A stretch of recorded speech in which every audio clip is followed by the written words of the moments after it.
you know, yeah, it's probably a good idea in case, right? You never know with these hunters these days. No Raging Blow? Wait. It's too far away. No, frick, where is my Raging Blow? God damn it. Where? Okay, I guess, yeah, okay. Well, we're supposed to have Raging Blow as well. Okay, there's the thing. Baba Booey. Hopefully we don't die. Yes. And now we just start using it, right? Spam this. And we also Raging Blow whenever we can. And hopefully we get some big procs. We have a little bit of weapon skill issues still, which is unfortunate. I don't want to spam Quick Strike like this too much. I want to sit around 80 rage. Oh, by the way, hopefully we are using Curse of Reg and Homunculi on the bosses. Remember Curse of Reg and Homunculi, Netherman and Vish, or one of y'all as well. Yeah, not the biggest DPS here, obviously, but we're gonna get better, chat. Don't worry about it. Oh, Chive Vine of Cherokee. That's the one I want on my Shaman, I think. Sit around that 80 rage. Yes, and we just kind of spam that Quick Strike. We don't want to go below 80 rage. We want to sit around 80 rage, rather, right? 900. What? Okay, that was kind of nasty. Okay.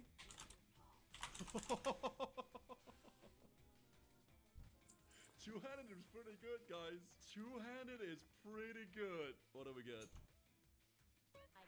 That is... Did you see my damage? Yeah, it's great. Okay. Okay. So we just do this. Keep going above and below 80 rage. We're hoping for some nice juicy procs. There's an overpower proc, so we do that, obviously. Oh, dude, this is insane. Okay. Alright, the thing that makes the deep wound spec good is when you get the deep wounds to proc like crazy, right? You don't need that on this, so you can kind of just attack everything with Cylinder. Keep doing this. Go above 80 rage. Hopefully, there it is. It's super simple to play as well, dude. Okay, big execute. I dodged! No, I dodged the big execute. Okay, I mean, pretty decent damage, guys.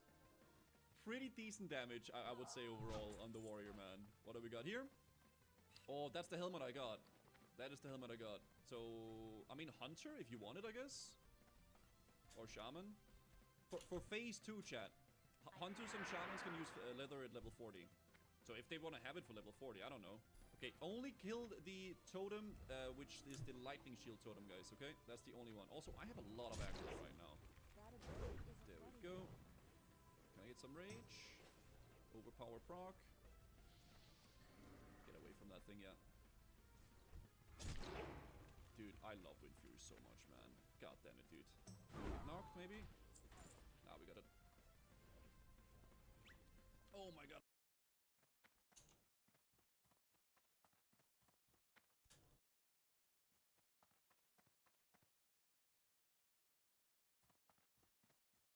It's too far away.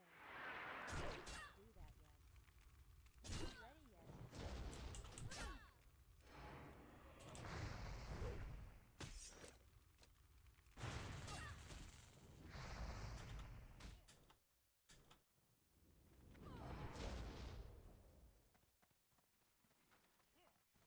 I'm out of range.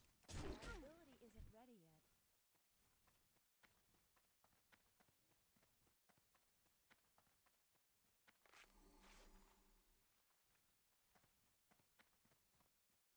I need to get closer. I'm not ready yet. I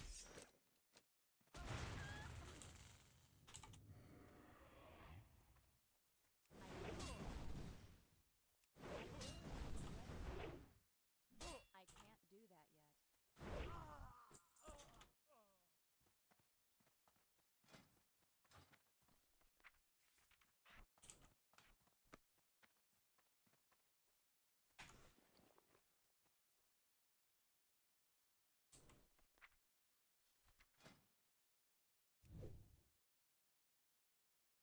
God, I got knocked.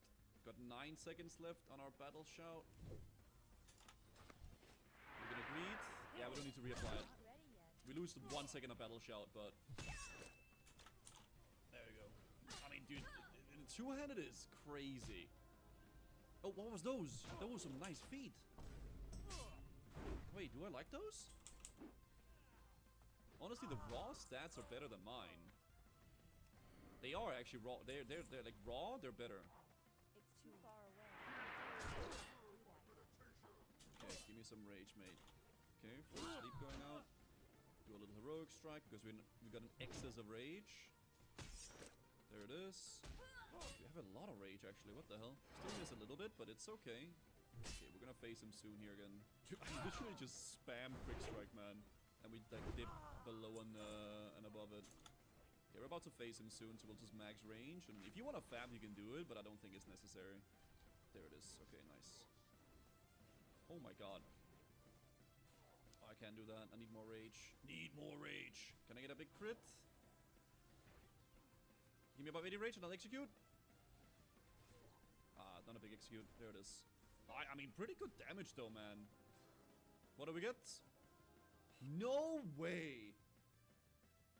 Dude, I think this is the third raid in a row we see the staff. What? Alright, let's go. That ability Oh my isn't god. ready. Maybe I shouldn't charge in like that, dude. I feel like I just generate so much threat by doing that. But I guess we're beta testing the rogue threat, right? Oh, I got 1 stack as well. I guess that gives us more rage, so it's fine. Okay, so what? 4 stacks or so. Avoid the breath, chat. Obviously, guys, sorry. Chat. Yeah, the rogue threat doesn't seem that crazy, but I think they have really good mitigation. Alright, so remove your stacks now. Okay, so they're gonna come here, right? Oh my god. Oh my god.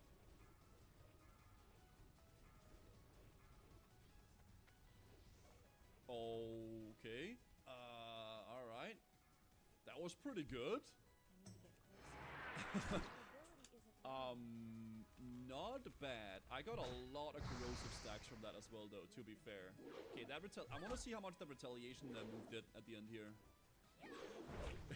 It's just very suck mode. Little dodge, overpower maybe, big execute. 400. Okay, I mean, dude, warrior guys, it's good, dude. The two-handed is good. Kill this guy. Ability isn't ready yet. What do we get? Not the best. Not the best. But we did get the staff. Okay, so that's really good. Anyone else? Just making sure. No. No one else? All right, I'll take it then.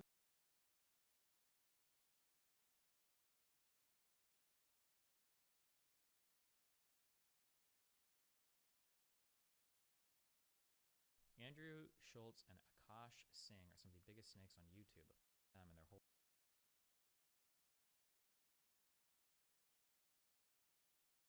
I was a high school English teacher at a school in Missouri teaching freshman and sophomore English, and it was a dream come true.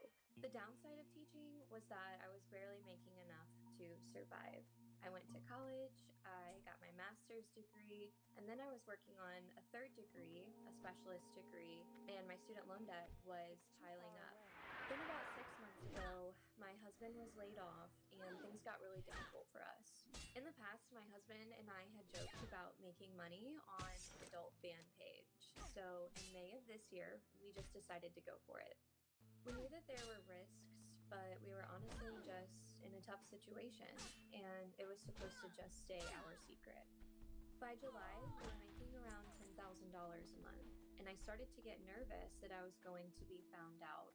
And in mid-September, one day after class, 2 school administrators knocked on my classroom door and said that we needed to talk. My heart dropped. I knew my secret had been discovered, and I knew I had been found out. Now, her and her husband, they weren't just taking pictures on OnlyFans, they were doing videos, and they even collaborated with another couple that were a lot more famous than them, and that's how she got found out. Apparently, she was blurring her face in the video, but the husband wasn't. Someone connected the dots, sent it to the school, and she got exposed. The St. Clair County School District placed a high school English teacher on leave after discovering her profile on a website, OnlyFans. What the fuck? But while she was suspended, it got even worse, and she decided to leave because someone got the link of the OnlyFans and they posted it on the school Facebook group, which meant everyone in the school saw it, including the students. God damn it! You can't make this shit up! This also meant that she made a shit ton of money in a very short amount of time, and she is no longer in debt. It's her story. It's on the local news. It's on the national news. It makes the front page of Reddit. It's blowing up. So more people are going over to check out her account. And more people check it out. And more people check it out. And they keep checking it out. And eventually she has tens of thousands of subscribers, all who are paying to see her. And she just reported that in that 5 months, since all this blew up, she's made nearly $1 million. The only excuses that she uses is that she's in debt. When other people say to her, well, you could have found a more child-friendly side hustle considering you're a teacher and you're meant to be a role model. She just says, oh, well, teaching takes too much time. There's nothing else I can do. It's just like those connections that I'm going to miss. Missouri is one of the lowest states in the nation for teacher pay. And then the district I was working for is also one of the lowest paying districts in the state. People asking, why didn't you just get like a part-time job somewhere? But teachers also take all of their work home. Like, we don't get to stop working when we leave the school day. We don't get to grade all 130 students' papers during the day. It's just not possible when you're teaching. So we take that work home with us on the evenings, on the weekends. So getting a second job is just really not possible. Well, you found time to meet up with the other couple and do your business to them. And I'm sure there's plenty of teachers out there that have other side hustles. I've seen other teachers doing things on YouTube, on TikTok, on Instagram. You don't have to do that. You don't have to sell your dignity. And the funniest excuse that she uses is when she says the handbook policies are vague, as if you're meant to say in the handbook, please don't be a porn star when you're a teacher. Our handbook policies are very vague, and they just say something about, like, represent yourself well. Did I violate that? I feel like that's a matter of opinion. Are you delusional? Do you suffer from a mental illness? Students were never meant to see this. And I know people are saying, well, you taught high school, they were bound to find it at some point. Maybe, maybe not. Now, I don't know what's going in the coffee of these teachers at that school, but believe it or not, there's another teacher who's been exposed from the same school for doing the exact same thing. I beg your pardon? Update, they just found another teacher who had a secret OnlyFans account from that same school. School has no right to tell me what I can and cannot do once I come home at night.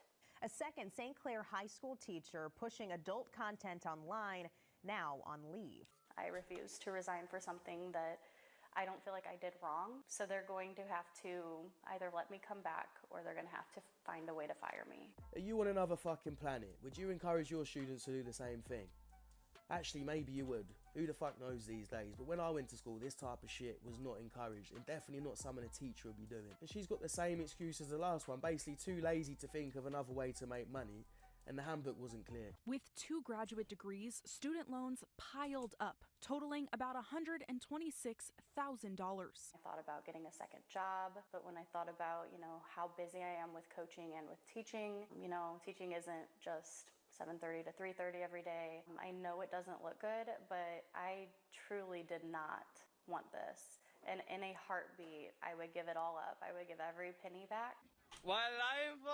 It wouldn't surprise me if she leaked that shit herself once she found out the other one was making a bunch of money. Her friend and former St. Clair teacher Brianna Coppage gained local and national attention when her OnlyFans account was revealed to the district. Gaither says she immediately deleted her OnlyFans when Coppage was exposed. She thinks she was discovered in mid-October after another woman posted this Halloween picture and tagged Coppage. They blurred my face, but I didn't realize that that was going to be posted on Twitter.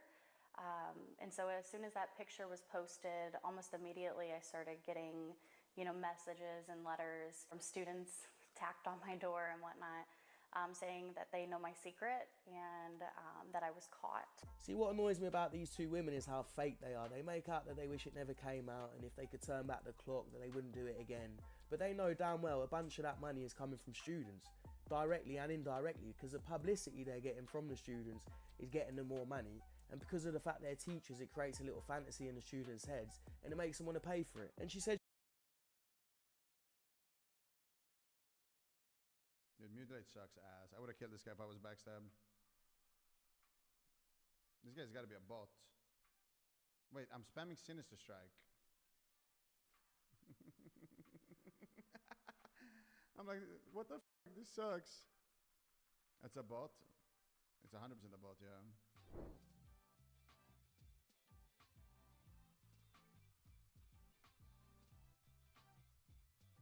Mutilate's ass, dude. swear, if I was backstab, I would have killed that guy faster. Backstab is 100% the best, dude. Ain't no way Mutilate is better than backstab, dude. There's just no way. I have the best dagger in the game, and it does the same damage as just backstab. And it's 60 energy. Only good thing about Mutilate is that you get the bow shot, like the quick shot. Quick shot's pretty good.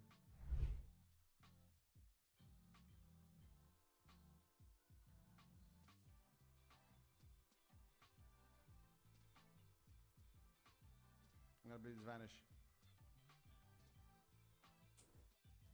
There's no way. Mutilate sucks.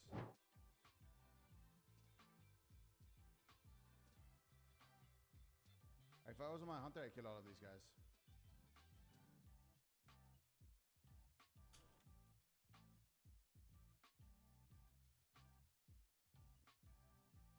Pierce doesn't want to get hodged.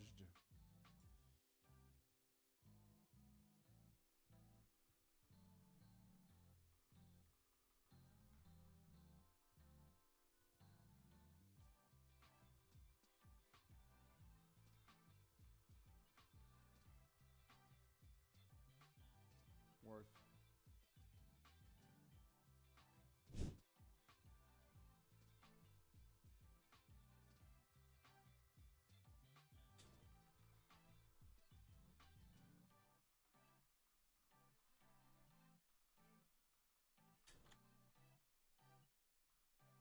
Eat his ass. Eat his SPS. Eat his ass. No way. No way, boys. Is it actually?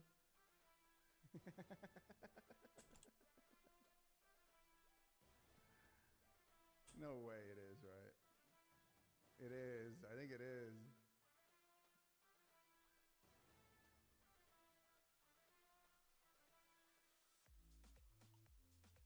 I think it is, dude. Is there any days in the lair?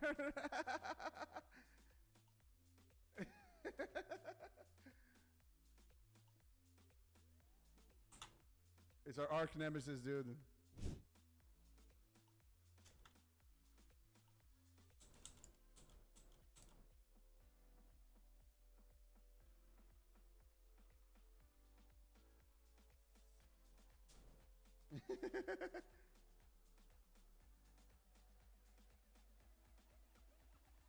It's our arch nemesis, boys.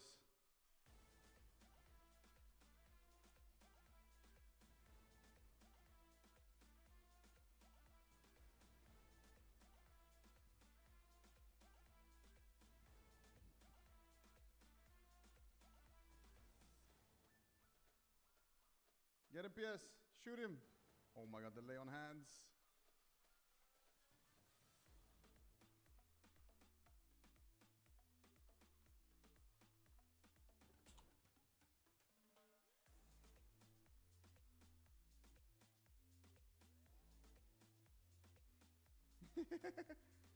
Hunt his ass down.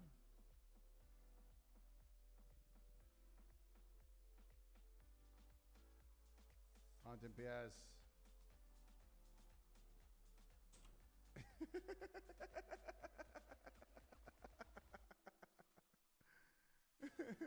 And there it is, boys. Okay, ladies and gentlemen, we got a lot to talk about today, including some very interesting Phase 2 teasers from the developers over on Twitter, community wants and warning signs all over the forums, and so much more. My name is Sky from the Comeback Kids. I hope you had a great New Year's. Sit down, grab a cup of coffee. We got a lot to discuss. Okay, with Season of Discovery now officially being launched for a little over a month, it seems that players over on the forums are beginning to voice their opinion on the first phase being too long. Players stating that they don't want to log in anymore, they feel forced to do tasks, friends are quitting, and how they should just wrap it up and end Phase 1 early. Even going as far as saying if the dads and people can't find the time to play an MMO, complain, and they can't keep up, then it's for the best. Other people even stating that the level cap is only level 25, and why would they possibly want it to last 8 weeks? I feel like they need to cut back on the time each phase lasts, or at least scale it based on the level bracket. Now, it can definitely be seen by most people, 8 weeks on the very first phase feels a little bit long. But if you're running out of things to do, I highly doubt you've done everything you possibly could in the game right now. As someone who's able to actively play the game anywhere between 3 to 5 hours a day, I still have yet to run out of things to do. I mean, you have professions, gold farming, open world and instance PvP, reputation grinds. I mean, I feel like one of the most important fun aspects of the game is making alternate characters where you can try new playstyles and discover completely different things that you've never even experienced before. Now, I could agree that they could potentially cut back on the time each phase lasts based on the level bracket. I just think it's more important to try and remember that Season of Discovery isn't meant to be played and absolutely is not meant to be a race. I mean, within 48 hours of the game being launched, there were already plenty of guilds out there that were literally clearing BFD, maxing out their character reputations, and getting all their professions capped out. I mean, to be honest, I bet if the level cap was level 40, it would have been the exact same scenario and people would already be complaining that there isn't anything left to do. My point is that RPG lovers as a whole have been begging for a game where they could just get lost in and just simply enjoy. Please don't cut it and sell yourself short of an experience that we most likely are never going to have again. Try and take your time, enjoy the ride. Promise it'll be worth it. Now, heading into the main headline of today, we have some very interesting news over from Agrind, the head developer for Season of Discovery, over on Twitter. As you all know, my job is to dig deep and find all the things I possibly can on the game so I can save you time and bring it all to you in an informative, entertaining segment. And yes, that also includes stalking game developers on their social media now. A user over on Twitter stated that, "I'm wondering if the masses plan to do dungeon grinds to level 40 in Season of Discovery. And is that really the intended way to play the new phase? Doesn't really seem to be in the spirit of what the new season is all about." She actually even got a reply from Agrin stating, "I think I hope people come to learn going into each phase that the value of pre-planning is different for Season of Discovery. There's a lot of assumptions being thrown around right now, and dungeon grinding is one thing, but who's to say there won't be any other new things to help us with leveling?" Which is very interesting, with him insinuating that there might be additional ways to level up your character if you are out of quests to complete. Then the conversation actually gets even deeper, with another user stating, "I could be wrong, but if you did all the quests you could at level 25, then you would only need to dungeon or mob grind to like level 30. I think the main reason people plan to dungeon grind is to avoid PvP. Phase 2 is going to be wild." Agrin even replies to this user as well with, "It was rhetorical. I'd maybe not make assumptions at this moment that will be your only option." Once again, him insinuating on Twitter to these two fellow fans that have their worries that it very well may not be your only option in terms of leveling heading into the new phase. Now, of course, we haven't gotten any official updates as of yet, and this isn't 100% confirmed, but what if these new ways include something like crafting and professions maybe giving you some sort of experience points, like a first craft bonus similar to Dragonflight? What if they add brand new daily quests that can be completed that not only give reputation towards certain factions, but also give you experience and can be a fun way to try out some of the new events? What about maybe after you down an enemy player in PvP, you could potentially loot them and turn that loot in for rewards as well as XP? Maybe new crafted storylines that lead to a deeper lore, potentially even more explanation on why we're acquiring this Void Touch crafted gear in the first phase. What about extra XP for picking up herbs, mining, or opening up chests inside of a contested territory? I mean, at this point, the possibilities could be really endless when it comes to Season of Discovery and their team. I'm sure they have a lot of ammunition ready to fire off in terms of making a crazy experience for all of us coming into Phase 2. I mean, we already have BFD as a raid and all these crazy new systems and runes, so this could definitely be a teaser to something really big being announced in the next week or so, which has me at the edge of my seat dying to know what it is. It's also been a major discussion within the community right now that players usually either love the 10-man raiding system or simply wish for there to be something more like 25-man or 40-man raids. Now, personally, I'm on the standpoint where I really love 10-man raiding. but I feel like for raids that could be a lot bigger in actual scale and size, maybe like Scarlet Monastery, Karazhan Crypts, or Nomergon, that it would feel a lot more epic if there were more people by my side trying to fight bosses and beat some of the hardest creature Azeroth has to offer. And while this has split a lot of the community in half, we might potentially have another announcement on this coming soon. A user over on Twitter stated that 10-man raiding should never be a thing in Classic WoW. Classic WoW has always been about interacting with the community and your guild. As a GM, I don't get to play with 90% of my guild, and that just feels bad. Hopefully in the next patch, we will at least get 20-man raids. The reason why all of this is so important is that Agrind actually liked this tweet. So could this potentially mean that in the next phases, we could actually be getting 25-man raids? I mean, I could definitely see Nomergan being big enough and of perfect scale to where the raid size can be increased to 25. I mean, you have massive ceilings, huge boss rooms capable of having loads of new mechanics that require teamwork, secrets and quests to be discovered. I think, honestly, this is nothing but great news heading into the next phase as we are nearing the end of Phase 1. So hopefully some big news comes out about that soon. And while this is all amazing news, it seems that Season of Discovery right now is plagued by a very specific issue. Now, I know I can't be the only one out there hanging out in the capital city doing my everyday thing when all of a sudden in trade chat you see spamming messages to bring people inside of their GDKP for Black Fathom Deeps. Now, GDKP raid runs are simply put as players bid gold for items dropped by bosses during a raid. And then at the end, it's all collected from all the bids and divided amongst all the raid members at the end of the run. The more gold that you bid, the higher chance you have at winning an item. Very simple.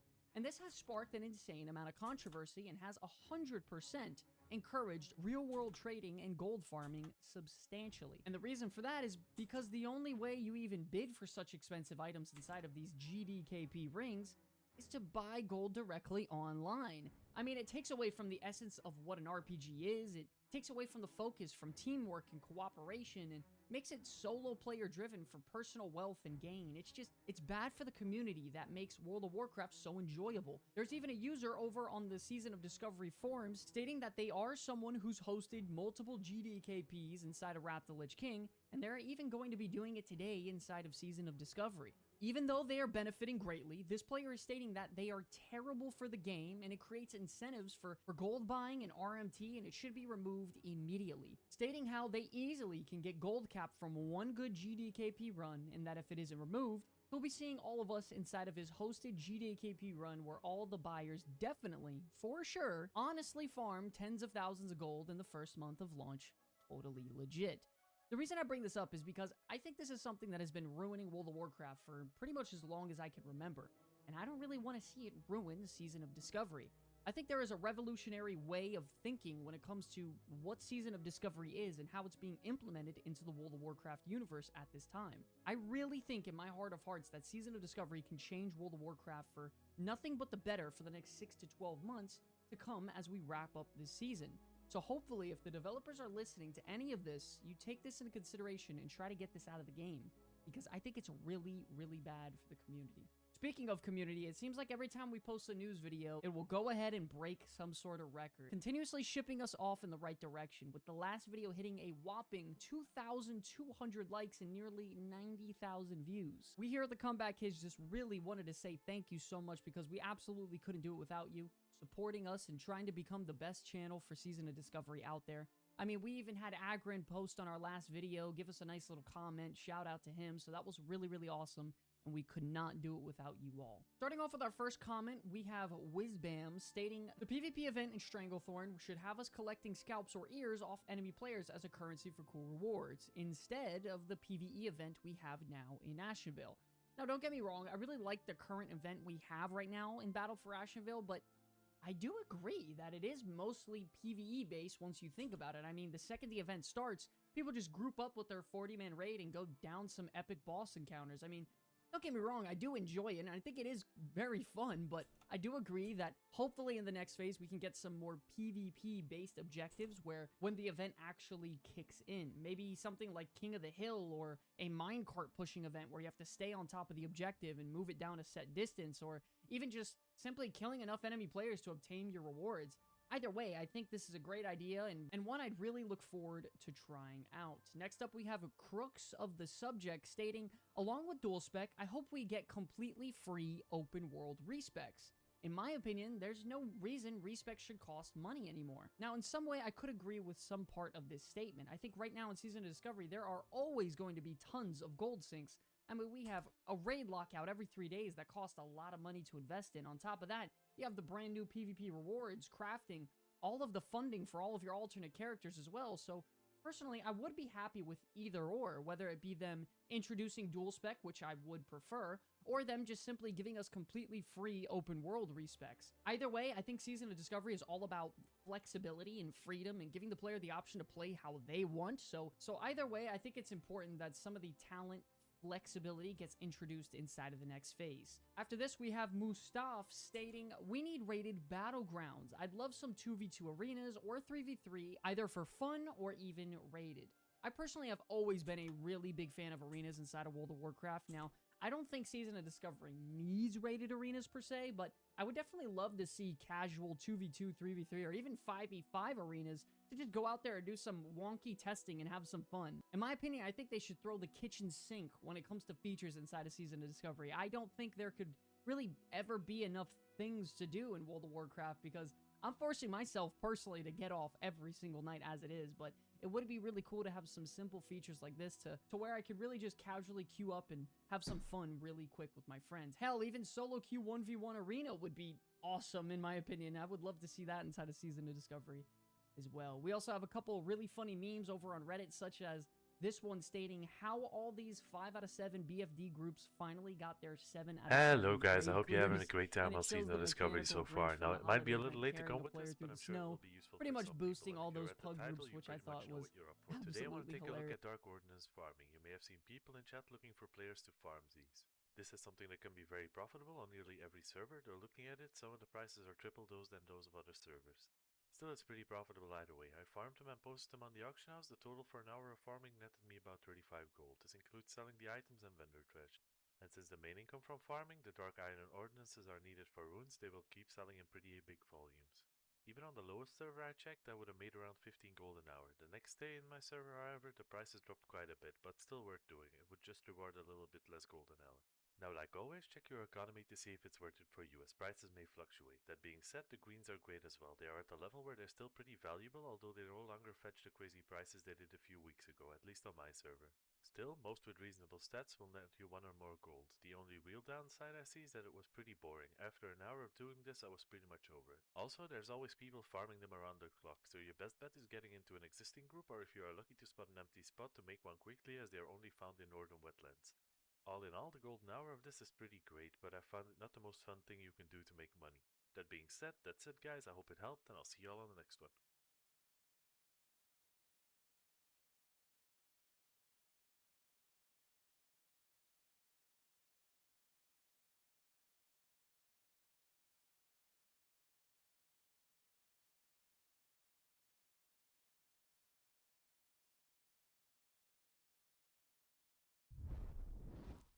Today we are cooking a 2,000 pounds bison. And I guarantee you haven't seen anything like this before. It's big. We're doing this for a great cause. Shout out to all the veterans out there. This one is for you. Enough talking, roll the clip.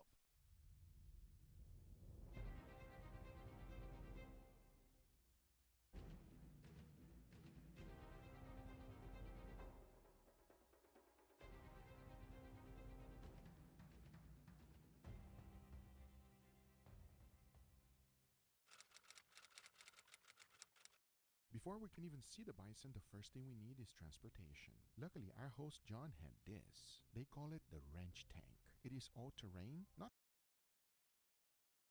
Oh my god, why is she calling me, bro? The devil is calling my phone, bro. Pick it up? Alright, bro, fine, bro. I'll pick it up, bro. Hey, sorry I missed your call. I was busy. What's good? Why did you call me the devil? It's a joke. What's going on? How are you?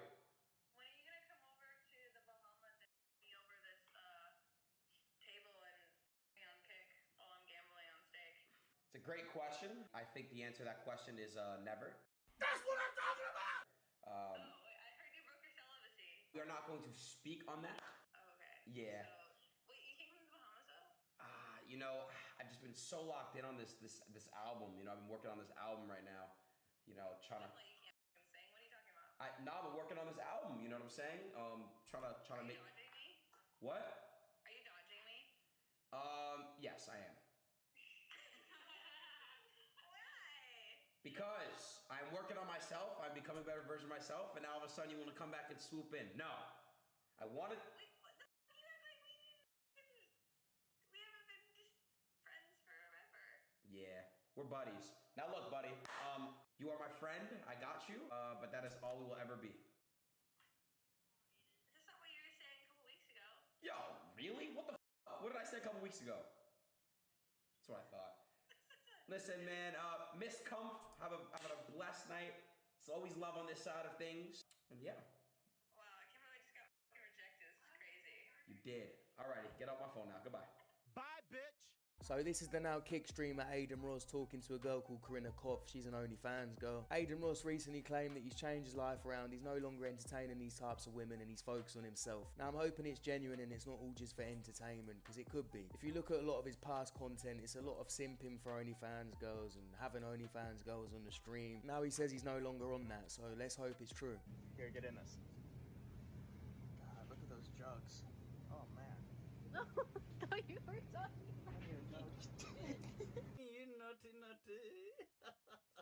What's the most important thing that you've learned from your past relationships? A lot of women have mental health issues. You think this chick bad right here? She valid? If she was here right now, what would you say to her? You valid? So what you trying to get at her? Nah, I'm the man of God. What's that supposed to mean? That means I'm a young, faithful Christian man. Look at that right here.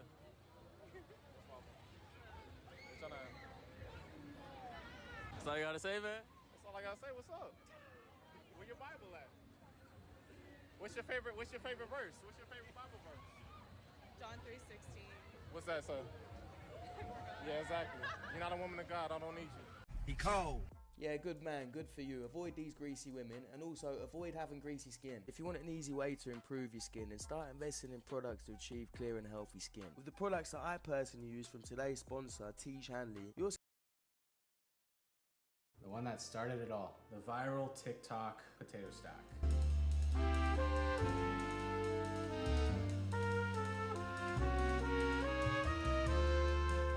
This was my first viral YouTube video. It's probably sitting at around 1.7 million views. This is the one that took a full day. And this is the one that took around 30 minutes. But yeah, these potato stacks, I've been doing for like 5 years. We do them at pop-up dinners. Me and my buddy Byron Talbot, he's the one that made it popular. And it's a really good technique. I'm gonna show you the long method. It takes a whole day because you have to wait for it to set. Then I'm gonna show you the short method in this video. It takes you around 10 to 30 minutes. And then you'll decide which one you like better. So the potato of choice is going to be the Russet Idaho potato. They're nice and starchy. We can leave the skins on if we want. We can remove the skins if we don't want the skins. I prefer the skins on. For today, you can still use a mandolin. This works f***ing great. I have this new contraption. This is my first time using this. It's a sheeter. So I'm gonna have sheets of potatoes. So if you can find one of these, definitely try this out. It's amazing. Okay, before we start slicing our potatoes, we need a landing pad because the potatoes will oxidize when we slice into them. They'll turn all brown. They'll look like shit. We don't want that. So we take a bowl, any sort of vessel, fill that up with half and half, and then I'm gonna do some nutmeg, some garlic powder, and some kosher salt. All the ratios are gonna be down below in that description. So what I did was I just got my rolls of potatoes, nice evenly sliced. If you don't have that, like I said, use the mandolin and it goes straight into the cream or the half and half or the milk, whatever you decide to use. Put that in there so it doesn't oxidize. And we hold this aside until we're ready to put it into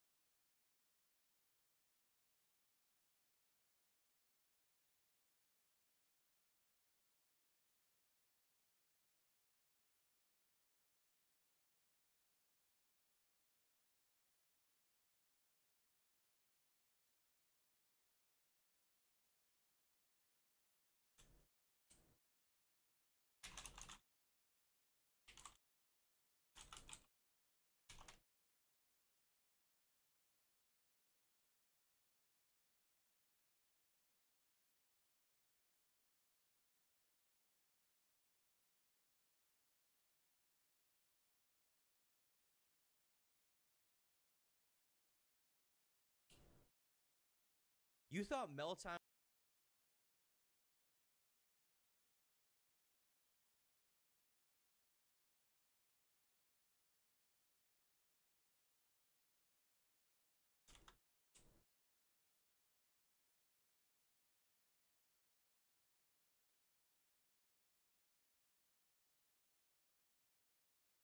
Okay. Det her er sushi til 1000 Come on kroner. now. Det her er sushi til 259 kroner. Come on now. Og det her er Hvorfor er det, Jons smil bliver gradvist mere og mere smørret? Først her, lille bitte vip med læb.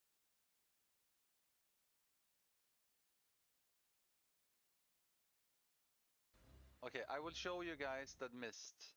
I will show you my cool retail stuff. That is very not used anymore. Oh yeah, I'm on the wrong thing here. I never played this. But I do own it. Oh, look at these boys, look at this. Oh, I have full Nax 40 set too. Like this blue set. We got, of course, the Dreadnought full set.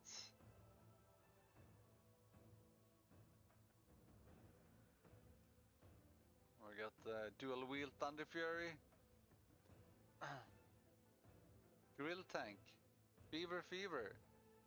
Slatan Boys.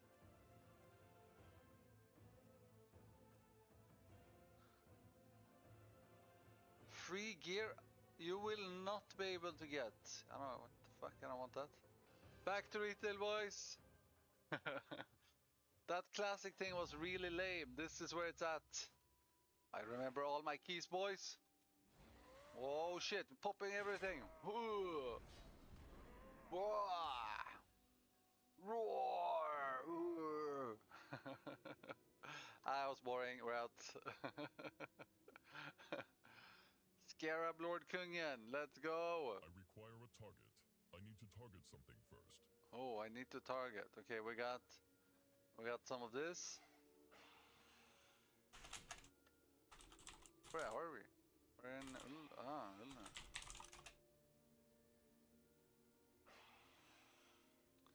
Okay, what do I have? I got my invincible. Wait, where's my? How do you do this again? This. Okay, look at these things. We got some little Amani war beer. Bear. Sorry, Dirge has jinxed me. Got some black proto drakes. We got some AQ legendary mount. This one is really rare as well, by the way.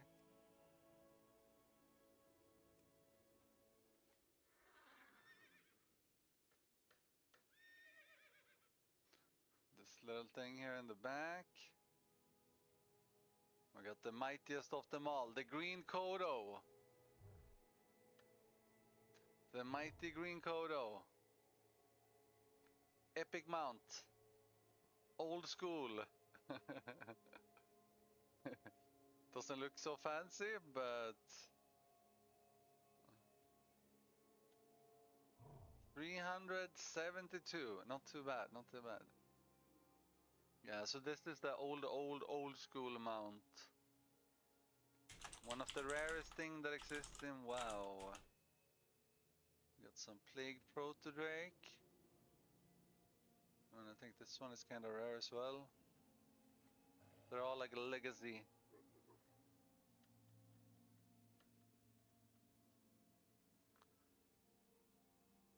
Some Amani Warbear. Got a little toys. Man, this is what this all this shit. I can't believe they added toys to the game. They really should not have done that. We got a nice little mini-material. Oh. Can you change appearance here now? Or wait, you can on a mount, right? With this guy? No, I never. I only tried pets like 3 fights and then I never tried it again. What do we have like? Ooh, we got the mighty. Oh, that costs 500 gold. Do we care about 500 gold? Nah, not really. Farewell, friend of the Grummles. This thing is really rare. This is more rare than the T3 set. This is the Nax 40 Frost Resist set. Ooh la la. And the shield is really rare as well. Oh, not anymore. They're ruining everything. Yeah, of course they are. Oh, we can craft that now? Man, Blizzard is so... Like, this is why the game is trash. They added it to retail now. Thanks, Blizzard. Thanks. Thanks. Thanks for making 19-year-old things for everyone. Really nice.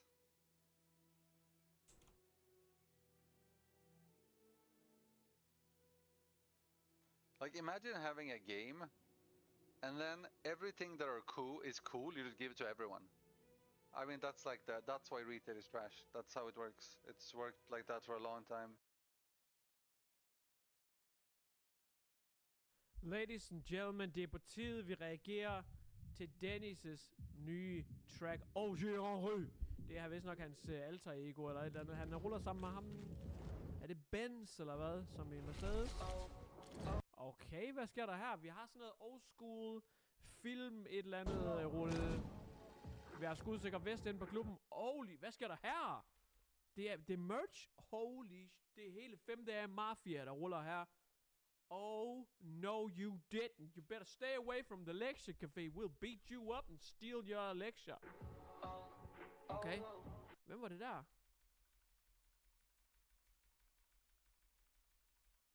Han så gammel ud, ham der. Er Jakob Jørgensson? Hvem fanden er det der? En rocker? Det håber fandme ikke. Så skal jeg fandme slukke den her video instantly. Okay, han viser her 4 damer på lager. Eller hvad? Eller 4 timer har hun brugt på at lægge make up. Jeg ved det ikke. Et eller andet. Jeg ved ikke, hvad fanden der sker. Okay, han ser med farlig ud, ham der han sidder ved siden af til gengæld. Okay, Benz ligger lige omkødet her, eller hvad? Groupies ringer til mig, men jeg ligger på. Okay, noget med nogle dadler. Okay, hvad med svisker? Det er juletiden. Holy shit, han står ham brød, der går rundt i baggrunden. Jeg har smidt en dreng op i baskenettet, der ikke kan komme ned igen. Ring til brandvæsenet. Prøv at se, Dennis griner herovre i baggrunden. Synes det er sjovt? Okay. Ja. Okay, han kører hurtigt. Til dem, der ikke er hiphop-orienteret, det her, det betyder, at man drejer rigtig hurtigt til højre og venstre. Hvis for eksempel der kommer en svan ud foran vejen, men prøv at undgå. Okay, jeg ved godt, hele 5 der Mafia står her, men ham der med parykken herude i venstre side, han ruller ekstra tungt. Ja. Jeg er faktisk i omkødet af I kan godt mærke allerede, jeg hater allerede på Barsle. Ej, jeg har jo ikke hørt Barsle endnu, men omkødet er faktisk. Han sidder der med skudsikker vest på i klubben, okay? Så det er rimelig presset. Så er der nips på drengen. Hvad er der sket med hans stemme? Og hvorfor er det, vi skal have så meget nips? Nu er der nips igen. Han har stjernekaster i munden, eller sker der? Hun tror, alting er gratis.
When I lived in Italy about 15 years ago, before I really developed my passion or skill for cooking, this is me and some friends 15 years ago off the coast of Capri in Italy. We're all wearing stupid sunglasses, and for some reason they gave us a boat to drive around the island. No supervision, they just gave us a boat. There was this one jar of pasta sauce that me and my roommates would get every week, and it was kind of our favorite meal in the house. We were obsessed with it, and I never found it when I came back to the States, and I haven't had it since. But I actually have a trip planned for Italy next year, and that sort of triggered some nostalgia for this dish, and so I sought to recreate. The pasta sauce does not use tomatoes. It uses 2 red bell peppers and a few other ingredients, and the flavor of this pasta sauce is distinctly different and a nice change up from a regular tomato sauce. I hope that sounds good to you. And with regards to the Italian trip, if you've ever wanted to travel with me to Italy, I've got an opportunity that you just might be interested. So make sure to watch the whole video for details on that. Otherwise, let's just jump right into it. Now for this sauce, I really like some sort of tubular pasta. So I'm gonna use one of my favorites today, cavatappi. You could use a penne, you could use a rigatoni, you could use a lumace, maybe some shells would be nice. But I kind of want a pasta that I can fork for this dish. And now this first step, it's really gonna be optional. I've taken these, sliced them into little slices with the skin on and add them to a pan with some onions and the rest of the ingredients and then made the sauce that way. What I find and what I've read is that bell pepper skins are kind of hard to digest and they can often result in an upset stomach. So after I made this a few times, I made it once with roasted peppers. It tastes very similar and it seems to have not upset my stomach as much. So if you're tight on time, you could just cut them up the way they are and throw them in and cook this recipe like that. But today we're going to roast the bell peppers so that we can remove the skins easily and then go forward with the recipe. So what we're gonna do is just get my broiler cracking, lightly coat with some oil. You don't need too much. And I'm just gonna broil the entire surface. We're gonna get char all over the outside. That skin protects the inside, so we're not gonna be burning or anything the flesh of the pepper. We just wanna get that skin separated from the flesh so that we can peel it off later. Shouldn't take much time at all. We're just making roasted peppers. Now you want to make sure your rack is somewhat close to the broiler to allow for the broiler to do its job. And then just let those peppers go, rotating them as needed as you start to see some color develop. Turn them, rotate them. You don't need to go too hard of a char anywhere. Just that kiss of heat and char will separate that skin, and then we can pop them into a bowl, cover them with some plastic wrap, and then that's gonna steam itself and allow that skin to easily separate. While that steams, we can get to prepping the rest of the ingredients. I've got 2 cloves of garlic. These are huge. I'm just gonna give those a quick thin slice. I've got some red chili flake I'm gonna add. I've got some Calabrian chili I'm gonna add. And then we're just going to slice an onion really thin. I'm gonna just slice everything fairly thin just so it kind of cooks up real quick. Everything's gonna get blended up anyway.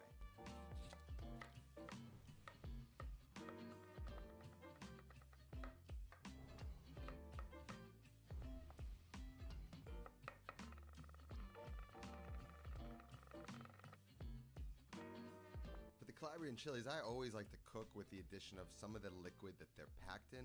Adds just a nice flavor to whatever you're making. And then with about 5 Calabrian chilies, I just take the stem off and remove the seeds and the membranes inside. Keep them whole, we're gonna blend them. Got my garlic and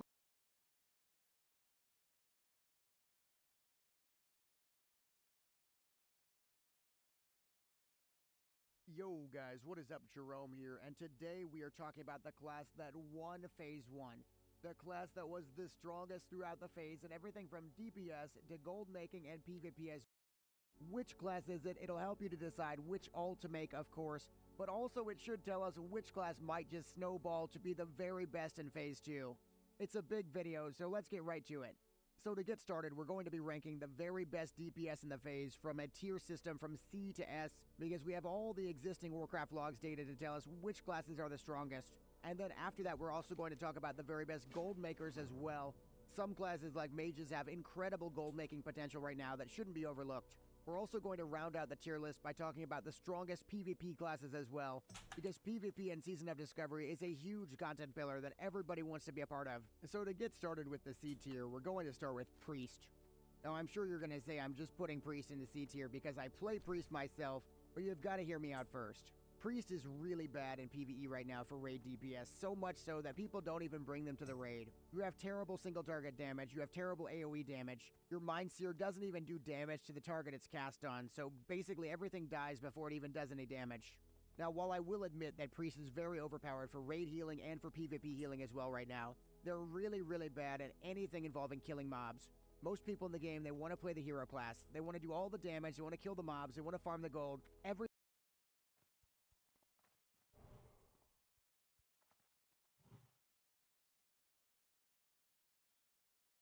that Priest is really bad at doing. Because of that, for the final strength ranking for Phase 1, I'm putting Priest in the B tier. Moving on to the next class in the B tier, we have the Shaman. The thing about the Shaman is, yes, you have the very best tanking spec, extremely overpowered tank spec, but the Ellie Shaman does horrible damage, and the Enhancement Shaman isn't much better either. The problem is that translates very, very poorly to anything involving open world farming or even PvP. Phase 2, you're going to be doing a ton more damage, but right now in Phase 1, you're just not bringing it. Plus, you're not very good at gold farming, and sure, Shaman flag runners are great, but if you see a lot of Shamans on your team in Warsong, you kind of feel like you're going to lose. Just for that reason, they're going in the B tier for Phase 1, but I'm sure they're going to be so much stronger next phase that I'm already working on my own Shaman ult. So the first class in the A tier is going to be the Warlocks. So Warlocks do the most caster damage in BFD right now, which does have to count for something. They also bring very high utility, which will only get better. They have their Curse of Wreck, of course, the Hellstones, the Soul Stones if you're one of those groups that actually dies once in a while in BFD. The thing is, they're always going to get a guaranteed spot in any of these 10-man raids, especially with Curse of Wreck.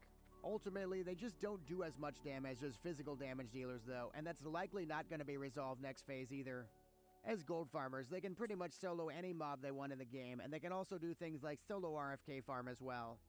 I've also seen a ton of gold making potential for summons. People are getting away with charging 1.5 gold for TB summons right now, which is insane. That being said, they've kind of fallen behind a little bit over time in PvP. So much so that I didn't see a single Warlock in any of the Warsong games I watched in the recent Warsong tournament. Overall for this phase, I'm giving Warlock an A ranking. So moving into the next entry in the A tier is the Mage. So Mages are already the second best caster in the raid beside Warlocks.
I don't know. They've changed rating so much lately. Anyway, let me talk about the Saronite bomb thing. I don't care if I do it hardcore anyway. I don't think it matters. Everything is probably very easy right now. Okay, so about the Saronite bomb thing, which is that caused a lot of drama, which is the most stupid and retarded drama in all of ever fucking World of Warcraft. Okay, so Wrath of the Lich King was released. The first week you can only do normal, right? So there is normal and heroic rating, and we are or were the best guild in the world, and we were gonna do the normal clear. And you guys have to understand, for a guild like Insidia or Neelum or fucking Paragon or SK Gaming or like whatever,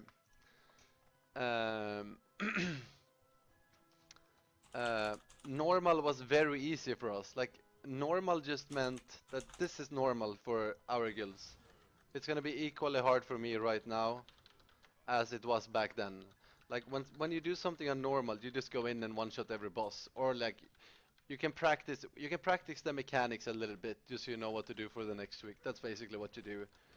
But you just go in and rape it this easily, because normal was never hard for a top guild, right? And the whole Saronite bomb thing was on normal.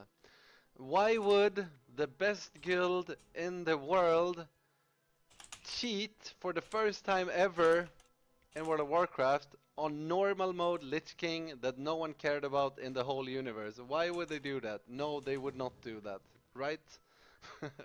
That's like cheating when you play football against your 3-year-old son. Like, you don't cheat against your 3-year-old son for the same reason you don't cheat on normal when you're the best skill in the world. However, the Serenite Bomb thing, if you were in a top guild at the time, or if you have information about top guild raiding back in Wrath of the Lich King, I know the way. Then you know that every DPSer in the world that was a top DPSer was an engineer, and they used Serenite bombs in their rotation, in their DPS rotation, because Serenite bombs didn't have a global cooldown, so you could always use them for extra DPS. So it didn't matter if we were killing the Lich King, or if we killed this boss, or whatever boss we killed. You would use Serenite bombs on every boss in the game. So a DPS rotation would be blah blah blah, spam your keys, Serenite bomb. Blah blah blah, spam your keys, Serenite bomb. That was your rotation if you were a top DPSer. So you did it on every boss in the game, and we did it on the Lich King as well, because we do it on all the bosses. And on the Lich King, there was a bug with Serenite bombs that we had no clue about. And the only thing, the thing that happened with the Serenite bomb, let's say that this is the Lich King room. Apparently Serenite, like, I don't know, except we still don't even know what happened. Like, when you use Serenite bombs on the Lich King, somehow, like, the room got slightly bigger. So instead of being this circle, the room went out to like here instead, or whatever. And that was all that happened with Serenite bombs. And then we killed it, like, it was normal mode. This was very easy. We could have killed it with our hands behind our back, playing with our feet. We would have killed the boss on normal. Like, we didn't need to use some fucking Serenite bombs to kill an easy as shit normal boss. But it did make the edges bigger, whatever. We still killed it. You had limited tries, which was 20 limited tries. So, like, this was the first time we were on the boss. We didn't even realize that that was a thing. Like, when the room got bigger, we just assumed that that would happen on the boss. Like, we didn't even know what was going on. We killed the boss. Everything was fine. We killed the boss. Then we were done with the raid. We go to bed. I wake up the next morning. Like, I get text messages from the whole guild. Like, you're banned for exploiting the Lich King. I was like, what the fuck are they talking about? And apparently it's like the GM had watched us use Serenite bombs that we used on every single boss in the game. And then we were banned for 3 days when we hadn't done anything wrong. That is what happened. And Blizzard even made a post about it, which was so fucking insane. Like, you had Paragon exploiting a boss like a few weeks earlier, and then they banned us on normal Lich King for not exploiting at all. And I've actually talked to people involved with this. Like, Blizzard always watch, they always watch the top guilds fight the end bosses and shit. And they basically sit in a room, 5 people. It's the people that make the bosses. It's a very small team that makes the bosses actually. It's like just a few people. And they sit and watch these bosses. And no one in that room besides the main guy wanted to ban us. Because I'm friends with one of those people. So the main guy, aka someone I used to play against in EverQuest, American guy, probably didn't like our guild because we were getting all the world first. We actually even became kind of better than them in EverQuest as well. I don't know, maybe he has a grudge, I don't know. But for some reason I don't think he liked our guild very much, or me, I don't know. But they decided to ban us for no reason. And they even made it public, which was so fucking crazy. So everyone thought we had cheated when we had not cheated. And it was on fucking normal Lich King. Like, come on, what the fuck? No, it was not Jeffrey Kaplan. I love Jeffrey Kaplan. It was not that guy. It was the other guy. So that is actually what happened on the Lich King account there.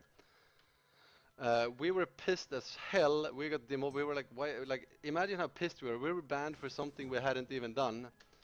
And if you don't kill him on normal that week, you cannot do hard mode the next week. So they basically fucked us over completely, more or less. But luckily, some of the people in the guild had alts. Like, I had an alt. It was a shitty alt. It had like blue gear, green gear, a few epics. Luckily, many other people had alts as well. So we could actually go. So we had to go back with our alts to Lich King, and then we had to like bring like 1 or 2 bench people as well, so they could be on the kill, so we could do hard mode next week. And then we cleared it all with our alts. Easy as shit. We killed it with green geared alts, without Serenite bombs, and that was it basically. But we looked like the whole community thought we had cheated, blah blah blah, even though we had done nothing wrong. And luckily it wasn't hard content, so we could do it with our alts, and then everything was fine again. But that is the story of what happened, and I even mailed them a million times. We even sent logs, like we sent logs to them of proving that we used Saronite bombs on every boss, but they wouldn't listen to us. They would not listen to us for some reason. And in the past, I had like a good connection with the Blizzard staff, like in Vanilla and TBC when Jeffrey Kaplan worked there. But apparently maybe they didn't like Insidia, I don't know. But for some reason they would not help us out at all, and they would send us, like they would basically send douchebag mails back to us. Oh, is it lagging? Blizzard Titles. Shutting down my account now for telling the truth.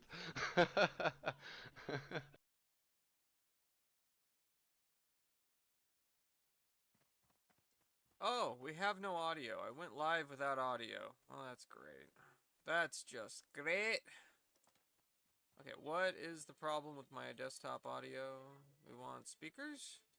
Is that what I want? No, that's not what I want. We got this one. That one doesn't do anything. Okay. We got speakers. Yeah, right there, right? And then with this, we want to... Oh my god. Open sound settings. Mamma mia. Massive tortilla. Okay. Why do I have no audio? Am I not picking it up on... Hold on, let me restart my capture card software and see if audio source should be set to HDMI. Yeah, that's right. Oh, wait. There it is. Alright. I don't know why it wasn't working, but it is working now, so there you go.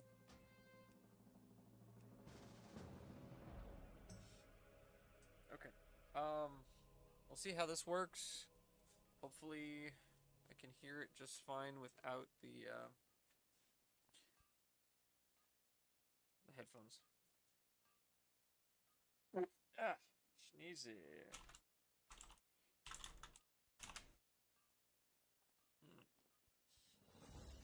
Alright, put my live notification on the Discord. Discord! Mighty Discord! About 3 NES consoles in my life. Last time was in 2006. That particular one was a beauty. Owned it for maybe 5 years. Never had to fidget the carts or anything. Read every cartridge like a breeze. Left it at my dad's house in 2006. Yeah, we could do that.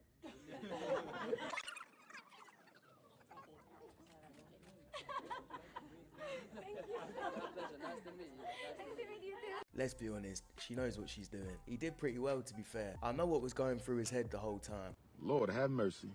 We must stay focused, brothers. We must stay focused. Do you know how this fire started? Yes, I do. It was because of my cousin. And I don't want to mention no names.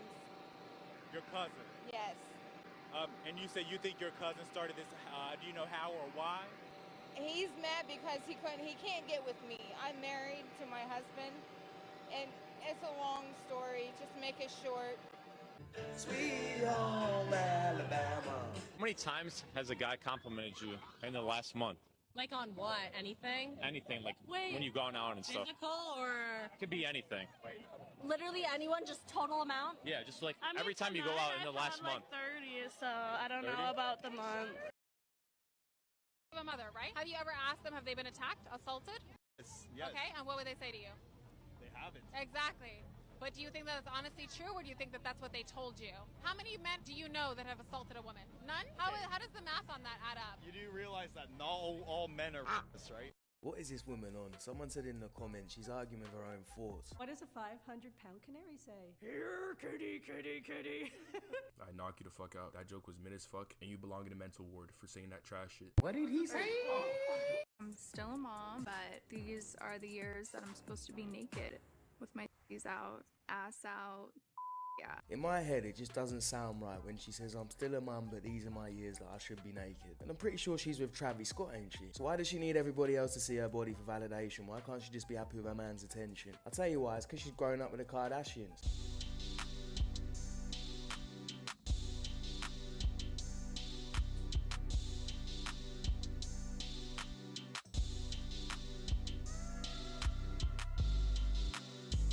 Naughty, naughty. You teasing me, you naughty, naughty.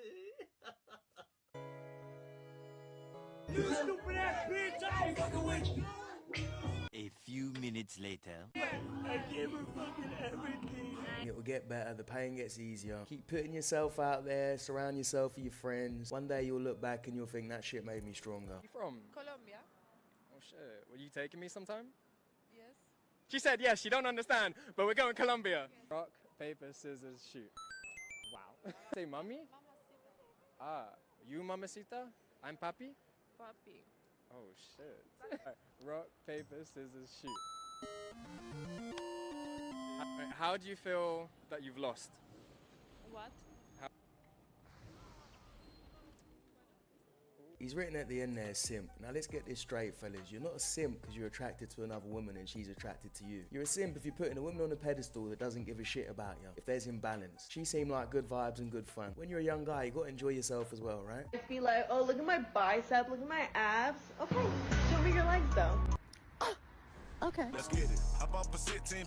Now, joking aside, fellas, if you're going to the gym consistently, well done, but don't forget to take care of them legs. You don't want to be looking like Johnny Bravo, bruv. Another thing you need to take care of is your skin. If you want an easy way to improve your skin, then start for things like hormones or bodily functions. Okay? For some things, a reference range might be really big. We can use testosterone, for example, or free test or whatever, right? I think the reference range for testosterone would be anywhere from, I think, like 950 to as low as 300 ng per whatever the fuck it is. Okay? Reference range, I believe, will show you the acceptable levels of how this should be present on the low end and the high end in your blood for a human being, right? These are the acceptable ranges that it should be in. If it's higher or lower, there's likely a problem, okay? But the problem is a lot of people think that as long as you're within this reference range, you can't be high or you can't be low, and that's not true. So let's say, for instance, you are a adult human male, and let's say your testosterone is around here. We'll say it's like 750. Let's say that you have some health-related issues, some endocrinology-related issues, some things affecting your hormones, whatever is going on, right? And let's say that your T drops to like 500, okay?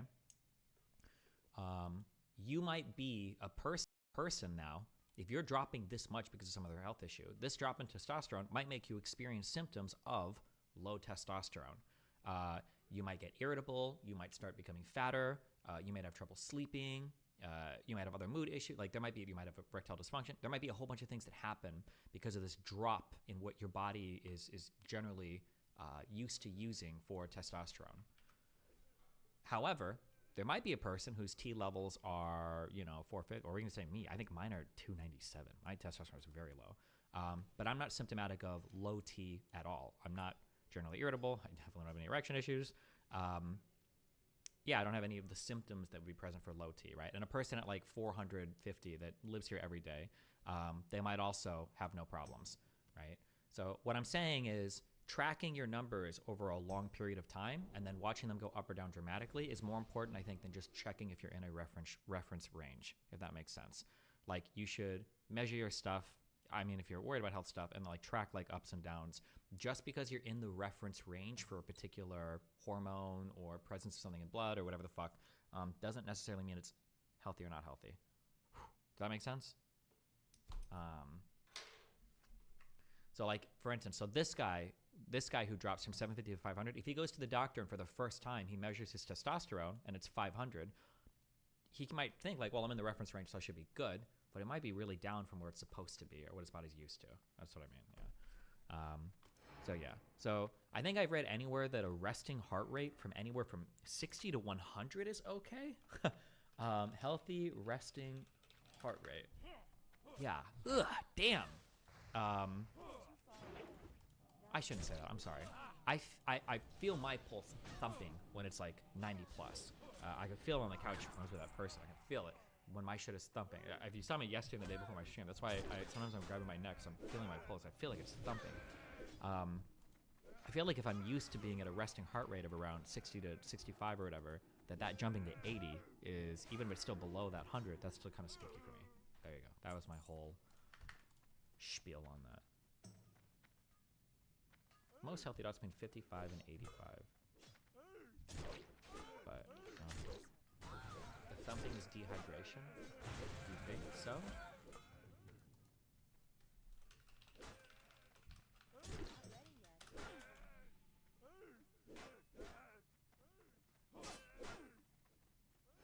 Yeah, I started reading a bunch yesterday on seeing people that took like dextroamphetamine or whatever, and seeing like who has issues. And a lot of people are talking about not drinking water, and I think I'm not drinking enough water because I can go a long time without drinking, probably longer than normal. And when I've been peeing, it's probably not just clearish or yellowish as it should be. I need to try to do this more. 5 ounces doesn't make you dehydrated. Well, for me, if I am on amphetamines, I go a long time without drinking or eating. So.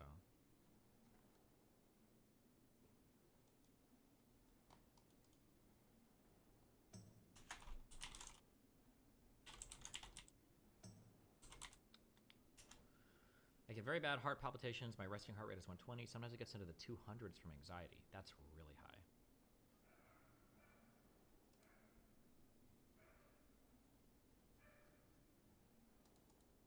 I think your maximum safe heart rate for doing like high intensity cardio is supposed to be 220 minus your age. So if you're 30 years old, you're supposed to not really push past 190 for your maximum safe workout heart rate. If you're resting at 200 plus, unless you're like a 6-year-old typing in my chat.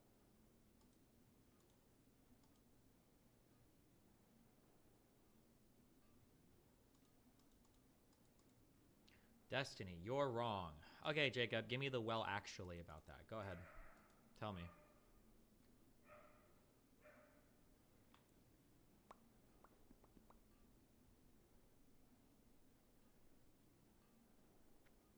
What's the focus of the research today? It might be debate strategy. I'm not sure yet. Much water do you drink a day on average? Not enough. I should be drinking at least like a full thing of this, I think. Sometimes I just forget. I shouldn't forget that. That's your theoretical max heart rate. It's 220 minus H, but if you go above that, that just means your max heart rate is higher than that.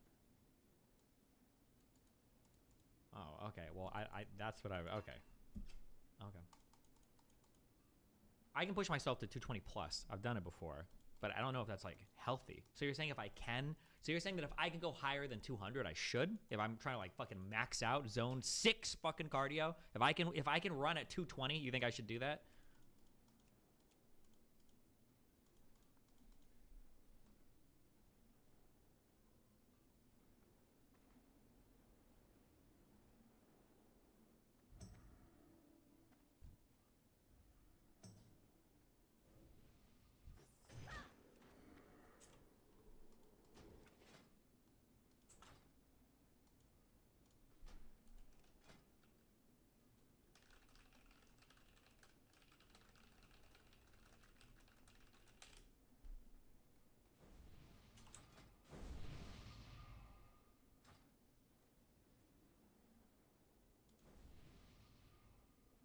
I heard Vosh could reach 300 BPM. I thought you meant resting 200, panic attacks. Did you get an EKG done? No. But I've done like blood pressure shit and everything in the past. What does an EKG tell you besides blood pressure and pulse? Does it detect like arrhythmias and shit, or? What does EKG tell you? How fast your heart is beating, whether the rhythm of your heart is steady or regular, the strength of tiny electrical signals passing through each part of your heart. Oh. Huh. Sounds lame.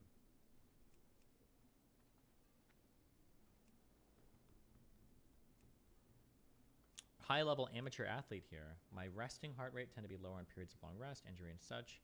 Not a doctor, but you maybe know it's more personal.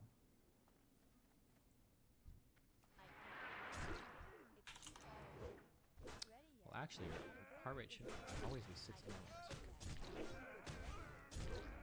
You see my resting response? Yeah. Okay, wait, what's last one now? How do I... Okay. What do you want? I've gotten bloody and urine drawn recently. I did like 6 months ago.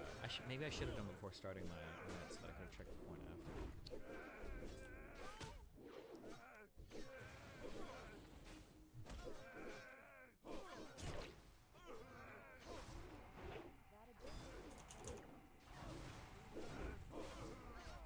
Wes, just join my Discord, you fucking losers. You're trying to call me.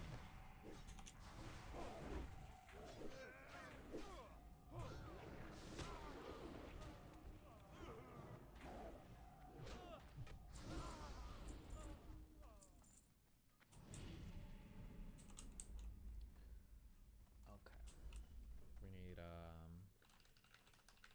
this.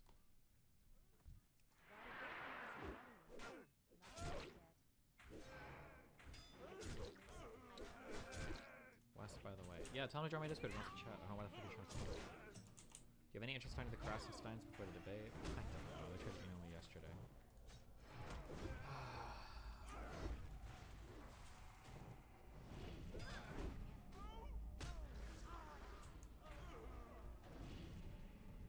I'm an off topic? Did he lose rolls or something? Right, click rolls. Oh, he did. He's gotten banned. Dumbass. Hi, what's up? I didn't get banned, I left. Why'd you leave? Did you have like a drama moment? Or you left all your Discords or something? We're schizophrenic when it comes to Discords. Like, I can't stand them. Can you turn your mic up like 2 times as much? Hey, it's me, I'm gay. Oh, good job. Is that Hi. normal? Yeah, I don't know, I'm schizophrenic and I leave Discord sometimes. How are you? Pretty good. How you doing? I'm trying to figure out if I can rape my landlord or not. Okay, can you give me more information? Are they a Sure. human being? No, not with my penis, but with my with knowledge. So on August 1st, what was that? 8/1. That was like what, 5 months ago? Okay. My water bill was like 5 times higher than it was. Okay. And then he's known about this issue since then, and he's been saying he's trying to fix it, but he barely does fucking anything. He like called the water company and like sent a dude out, and the dude knew fucking nothing, and he never fixed it. And so about 3 months in, I paid about $1,500 more than I should at this point. I'm like, dude, I'm done paying you for this. Like, it's your responsibility. You're the fucking landlord. You're literally raping my finances. Go kill yourself. And then he tries to hit me up today, 2 months later. He's like, yeah, here's all the bills, and it's still exorbitantly fucked. He's like, yeah, but it got fixed.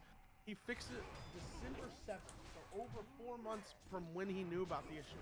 And he's like, yeah, it should be better next time. But now I'm like $2,500 raped by him, and I'm like, how can I legally be responsible for this? First of all, the lease, I'm not responsible on the lease for utilities. He has a dog shit like lease. Second of all, the utilities aren't even in my fucking name. Wait, hold on. Wait, how are you paying so much for utilities if you're not paying utilities? I pay for them. I'm not legally responsible based on the lease. Like, I can't get. How do you fucked from pay the for lease them? on it. I literally like Apple Pay his wife. Wait, do you live in an apartment or house? No, house. Okay, so he's asking you for the money, and then he's showing you the water bill, or? Yeah, and I've told him so many times, and he said, I was like, this is fucked. It's because you can see on the bill, it's normally like $50 to $80, and now it's like, it's been $400 to $500 water bills for the last 5 months, and he still asked me to pay him. I'm like, I'm Do you not live in a paying house alone? No. How does he even know whose water usage it is? What do you mean? Like, how are you? If other people live in a house, is he billing everybody for the water usage, or what? Well, no, it's just me and Barry, but it's like, our water usage is nothing. We don't do any lawn work. There's nothing that like is intense water usage. It's complete bullshit. Okay, so you and your friend, but like you and your friend that live there and pay rent, you're the only two using water, right? Yes, yeah. There's no outside use at all, which is like anything that you would think of that's like you use a shit ton of water for. There's none of that. So it's very obviously it's an issue, and he's known about it for. It took him 5 fucking months to fix it, How the fuck? I was reading like the Texas property codes, and I'm pretty sure that I can just like not pay rent for a month. Because what I was reading is you can deduct it from what you got fucked and just not pay rent for that next month. But I'm not sure. That's why I was asking in DGG. I don't know how this got involved with me and you. But now you're my lawyer. I mean, I feel like you should find a tenant landlord or something. That's what I said. Yeah. Because like if you've been paying it, that seems like it would hurt your case. Like, why have you been paying it the whole time if you don't think you owe that? Well, I don't know what else to do. I'm trying to be a nice guy, but I've made it very clear that this is not right. It's like instead of fighting off the attacker, I'm just taking it, but being like, I'm really not enjoying this. I really should stop. How long have you been renting from these people? 2 years, 2 or 3 years. Do you want to continue to rent from them? No. Do you want to move? I read that I could use it as an excuse to break the lease. Wait, what is your goal here? My goal is to be vindicated. No. Like, no. My question is like, do you want to continue to rent from them, but just like get money back from this? Do you want to like Either get or. money back from them and then leave the fucking place, or like what do you want to? What's your goal here? Either or is fine. Whichever one I can legally do. I'll take it as far as I can legally. Like I can whatever. If I can only get money back, fine. If I can get money back and break the lease, fine. I'll move to a different place. That sounds cool too. What's your rent? It's shitty. It's like $2,300 a month for like 1,200 square feet, 3-bedroom.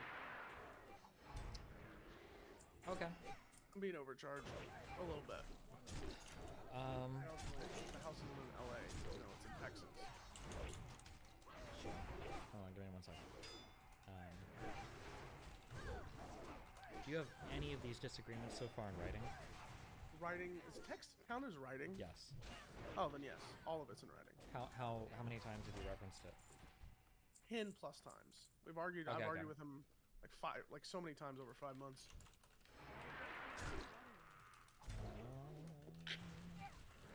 That was the one thing I wasn't sure about, was because it says you have to send a formal notice, and it gave all these like examples, and I was like, none of these is text messages. So I didn't know if that was what would fuck me, because I didn't give him a formal written notice. And I was like, what the fuck kind of world do we live in where text messages aren't formal now?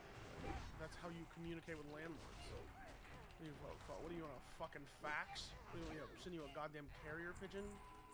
I feel like this should definitely count. Yeah, it's all recorded. I hope he's watching the stream. Hey Kevin, if you're watching this, I hope your wife gets punched in the fucking ovaries. Jesus. She's a bitch too. Jesus. I think he actually mentioned you once before. You know how hilarious that would be if I get into a fight with my landlord over this?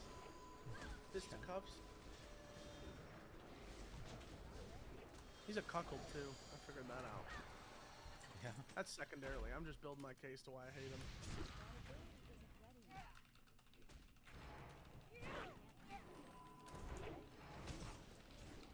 So how's life now?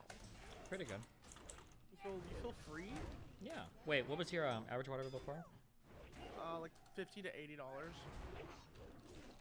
Now it's like $400 to $500. It's like it's like a fucking insane increase. And you've paid this overdue water bill for 5 months, you think, or 4 months? The water bill, now he's asked me to pay for 5 months so far. And he's known about it since August 1st. So And you've paid since for 5 months? I paid 3 out of the 5 months. You've paid 3 out of the 5 months. So Yeah, you've got he's 2 asked me months to you pay haven't for paid the for, last right? Yeah, he just asked for them today. He hadn't asked for them yet. It's not like I'm delinquent on them or anything. He was out of country in China or some shit. So I keep running into this where I bitch about it, and I'm like, man, I'm not poor. Is it really worth the trouble? Like, how can I just easily fuck him? Right? If it's to the point where I have to go to fucking court over this shit, then people are saying, like, landlords just pussy out the second they hear lawyers. So I feel like he wants me to call him because I sent him this big long message about how he's fucking me and blah blah blah. He's like, "Can you call?" And I was like, "Later," because I wasn't prepared. Now I came here, and now this is my war room.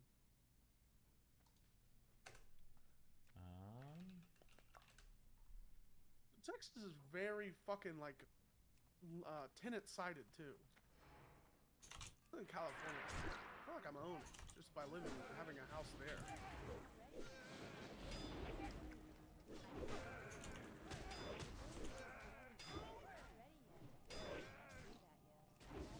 Have you ever fucked a post-op trans woman? Nope. Or if I have, I don't know it. Oh, you would know. ball sack that gets like crammed inside them that makes the bush still grows hair, dude. I discovered that in Thailand. It was a Halloween experience. How did it go? The first time I was really drunk, I was like, man, this is better than real pussy. This is awesome. So I brought her over a second time when I was sober, and I tried fingering her when I was sober, and I felt every hair. And it's like, how do you shave your inner parts? You can't. But this woman just, it was like sticking your hand in a bush. It was fucked up. Now I'm not transphobic, but I'm kind of on the fence about should we allow people to get bottom surgery at all, based on the experience I had. Yeah, just your Maybe we should dick girls only. Well, because what else experience would you have? How else can you prevent it from growing hair? Is there some surgery that is it like inner laser your ass? Good question. No one's talking about this. I feel like it's crucial.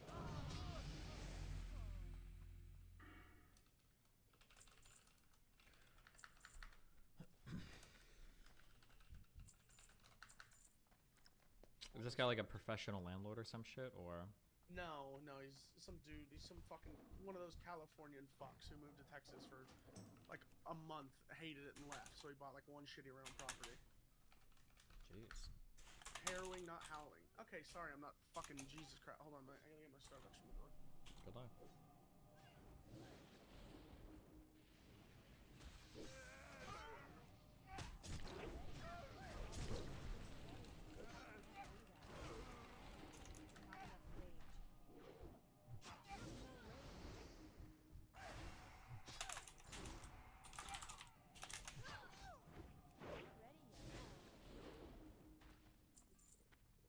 Damn, I wonder if he needed to send a certified letter. Do you think it's possible?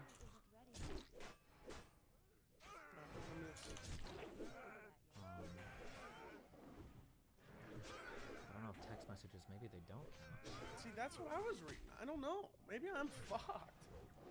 Because everything in the code makes it seem like they definitely don't count. Like they went out of their way to write the penal or the property code to exclude those. And that's why I'm not sure if I'm effing the air or not.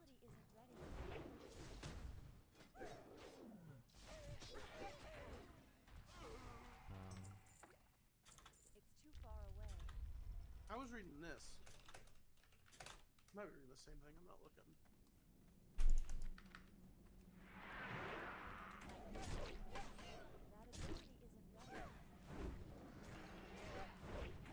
I was reading property. Yeah, this.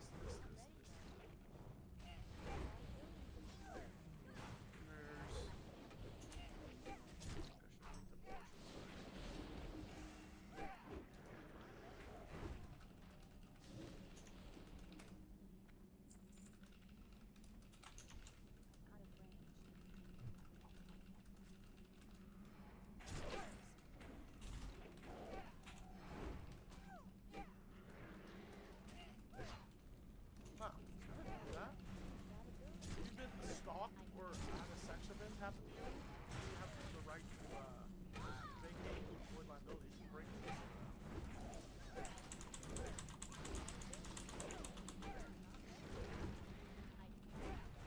If you send a letter to somebody and you're saying like, hey, listen, can we reach an agreement on this so that I don't have to like get a lawyer or whatever, that's not considered like blackmail, is it? Yeah, also that was a message I was about to send him today, but I backed out. He said to me the whole point about lawyers. I was going to bring it up on the call. I was like, man, I really don't have to do this, but I'm going to have to, get my lawyer involved in this because, I paid $500 to supposedly fix it, and I paid $2,500 and just getting it fixed. Wait, he said he's paid money to fix the problem? Yeah, 4 months after the fact. But he still wants me to pay for the last of it, even though I made it very clear. I was like 2 months ago, I was like, hey, I'm not paying for this anymore, right? It's been your responsibility. You've known about it for 3 months. Yeah, sure, okay. I would say something like,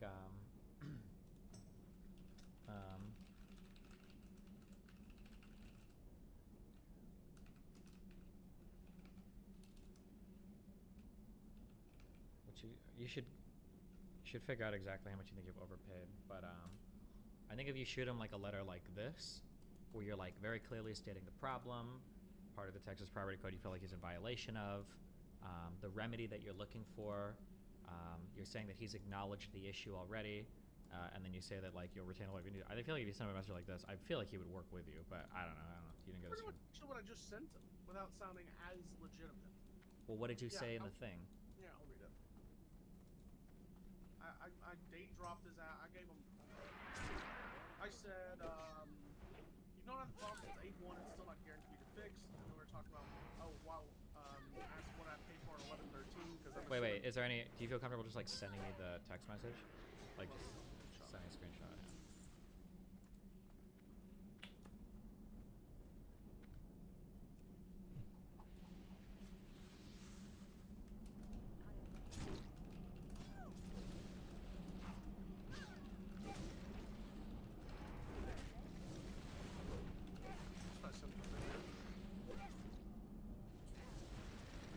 I hate sounding like that fucking guy, and this makes me feel very, very that guy. And I also feel like, how can I like be in a position where I'm getting pity fucked like this, and I'm still like liable for it? It doesn't make any sense. And I feel like maybe I fucked up and didn't give him some official notice, so now I'm.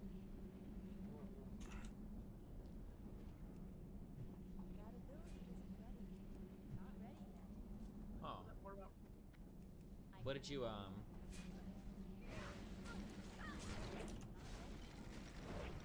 Oh yeah, it is. Fuck, why did I waste time writing this down? This is good. Wait, what did he say? He said free for a call and you called. What did he say when you chatted with him? No, I haven't called him yet. Oh. I came here first because I feel like I used all my ammunition, and if I'm gonna walk in that call and I'm gonna be disarmed, I'm like, oh fuck. I need to have a game plan walking into the call. Well, that's why I told you before, like, you need to have like a goal for what you're trying to get out of it. Like when I asked you, like, what do you want to do, and you're like, well, I don't know. Well, then you're gonna get fucked. What? Did I pay this? We need to agree on a reasonable rent reduction next month to mitigate my outrageous losses. So is that what you want, or do you want to stay in the property, or do you want to leave and get your money back right now? Staying in the property. I'm okay with it. Okay. I tell him I don't mind. He's not a shitty landlord or anything. It's just this one thing. He's usually pretty good at his shit, but this is just been going on for so long. And after it's like $2,500 at this point, I'm like, fuck you, man. There's no way. Okay, well, if you want to stay, do you have a lease written up for how long you're gonna stay? Yeah, I don't remember. We re-signed. I don't know. Is it like for at least like 6 months or a year or what? Something like that. I'm saying the 6-month area. Okay, if you're gonna stay for 6 months, would like here's what I would do if I were you. I would offer him like a couple options to pick from. Okay, I would say like, hey, listen, here's the issue. Like, can I either skip rent next month, or would you be okay saying like, let's reduce my rent for $300 a month for the remainder of the lease, right? Or do you want to cut me a check for the amount that I feel like I overpaid on? Like, those are 3 options you could offer him, and then if you give him options to pick from, then it kind of puts the ball in his court. And if he's unwilling to work around any of those, then you say like, okay, well, I understand our disagreement, but like I feel like it's in my best interest to contact a tenant's rights lawyer or whatever, and then I guess we can go from there. I'm not fucking own this kid. Don't own him, but make sure you have like a clear goal for the conversation. Otherwise, you're just gonna go in and get talked around. Also, you should record the call. Oh shit. Okay. That's a good idea. How do you record a call from your phone? I don't know, get an app for it, or call him from your computer. Also, if you are gonna record the call and you're gonna have the call, try to get him on the call to acknowledge that like he's aware of this problem, so that you guys are on the same page and you've got a recording with him. Text is a one-party consent stand? Yes. So I don't need to tell him I'm recording? Nope, one-party consent, and you're one party of the call.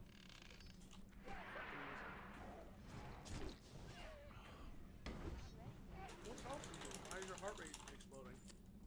I think I'm not drinking enough water, and I stopped exercising like 4 months ago. I just having a lazy piece of shit. Railing fucking... Do what? Railing stimulants? And I'm paying my prescription Vyvanse, yeah. You said you used on Adderall and you switched? No, I just basically have only ever been on Vyvanse. Is it like a streamer prescription or a real prescription? It's a real prescription. If it was a streamer prescription, I'd be streaming for 30 hours a day. No, streamer prescription is just because people think they're better on Adderall. I know a ton of people will like buy that shit illegally just to go live. It's like a plague here in the Austin area. Everyone's fucking on it. Yeah, I know, it's crazy. But I don't think that they usually use it for like concentration purposes or focus purposes. I think they use it because when you're high on amphetamines, time tends to pass quicker, and you can stay awake for long periods of time. Yeah. So anytime you see people streaming consistently, like over like, you know, 20 hours a day or whatever, they're probably on some kind of stimulant or amphetamine. Yeah. I would fucking kill myself. Well, how do we get unbanned on Twitter? Next question. email Elon, dude. You got unbanned on Twitter, didn't you? Yeah. How did you do it? You just kept sending them pills? Some guy helped me write a really good email to I don't know if it was a C-level exec or like the head of their trust and safety, and Oh, fuck. I need to go further. My shit gets auto-deployed. I've sent like 10 in, there's no human has even looked at it. They're instant denials. Okay. I'm going back after I talk to the landlord. I'll let you know how it goes.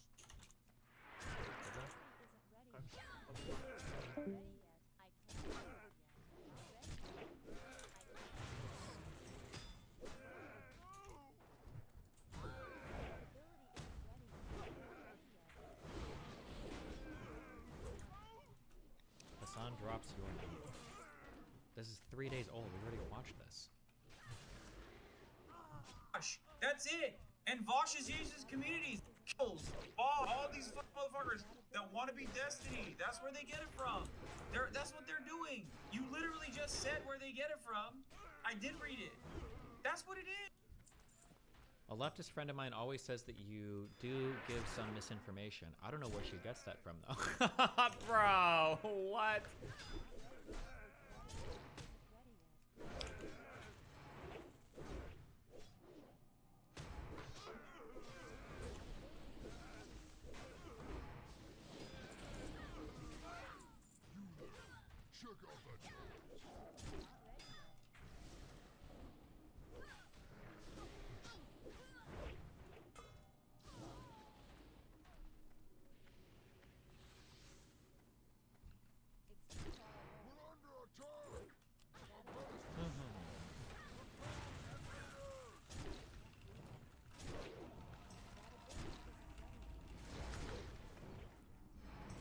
Haley renamed her husband. You may be wondering how Bill became South Carolina's first gentleman, Michael Haley. After we started dating, I looked at him one day and said, "What's your name?"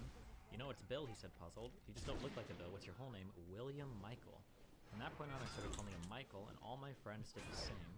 When he transferred to Clemson his sophomore year, my friends became his friends, and before we knew it, he was university known as Michael. Everyone who knew him before I did knows him as Bill. I mean, depending on what he looks like and who she is, I could see it. Bill is a really... No offense, never mind. Hi, What's up, buddy? Hi, what's up?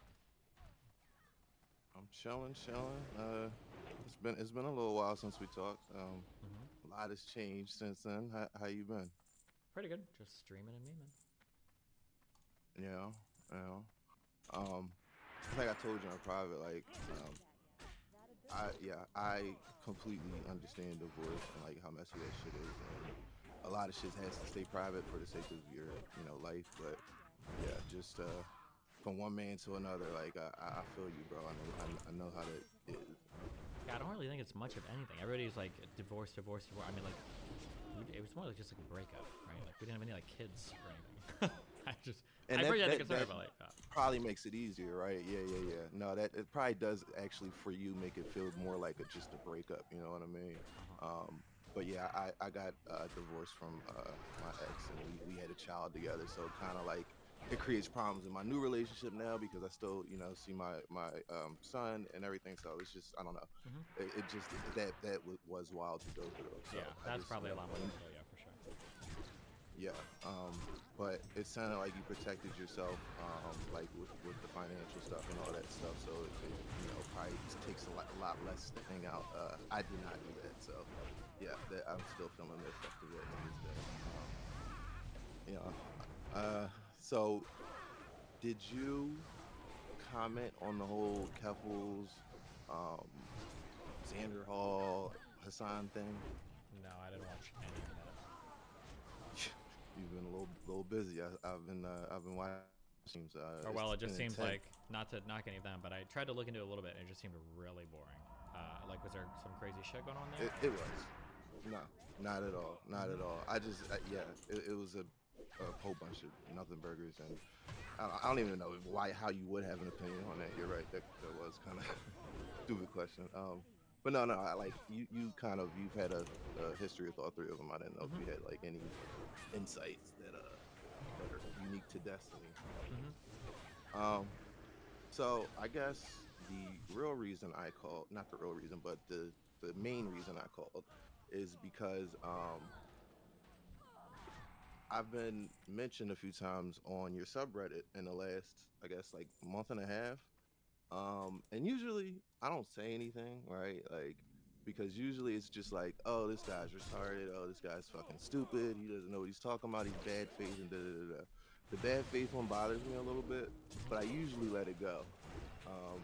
But a couple things happened that really rubbed me the wrong way, right? Because usually, I admit, I come in here and I give a whole bunch of like statements and try to like, I guess, get you comfortable, but that ends up backfiring and it makes me look kind of crazy. So I've kind of fucked that up from the very beginning because I shouldn't have done that. But I feel like since then, not you, because me and you have had fun, like we've disagreed, whatever, but you've never like been like, I guess, bad faith to me is the word, or like you've never been like disrespectful. But I've seen lately that there's been things being said about me, and I was wondering your thoughts on these things. So the first one, I think you already told me, like some dude tried to say I scammed him on some dumb shit, and this community pretty much told him he was wrong and took care of that. So I didn't really have to say much. I wasn't gonna come in stream and say something, but that kind of handled itself. And you're right, it was retarded. I think you told me that that whole thing was stupid. But the next thing is, like I posted this like joke tweet on Twitter. Well, first, no. I think the first problem. Did you see? Let me just start here. Did you see the post where they're like complaining that I said that like the debate with Norman Finkelstein isn't happening and that's like kind of intentional? Did you see that? I might have, yeah. Okay, so people didn't like that. That's fine. Like whatever. Like okay, you disagree with my assessment of the situation. That's fine. You think I'm retarded. That's fine. But here's where the problem comes in, right? They have been saying that I am a liar, I'm bad faith, I'm all this and all this. And I don't mind criticism. I actually welcome it and I want it.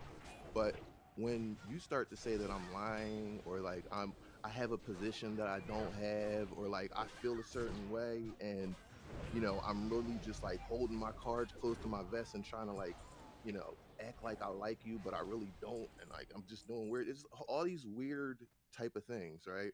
And once again, all that's fine. But then, forethought. So he hops in the conversation, right? And starts like airing all these fucking grievances that he has. Apparently he's been had with me since the beginning.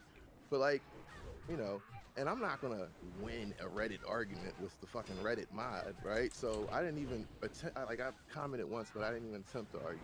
But my question to you is, can you, in your best, could you steel man the best disagreements or criticisms of me for your subreddit if you understand anything that's going on? Because I don't think I I'm follow just any of this confused. close enough to like have a strong opinion on it. Why not get where's Forethought at? He can come in here and do it. Yeah, get his ass in here. Where the fuck is Forethought? Like that is a fucking wonderful question. Forethought, get your ass in here.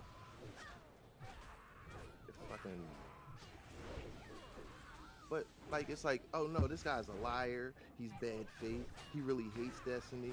I put up a Lily Chew tweet, and I was like, and bro, like, there's no way unless you're like completely, literally, like, all the way autistic on the spectrum. There's no way you would think that tweet is serious, right?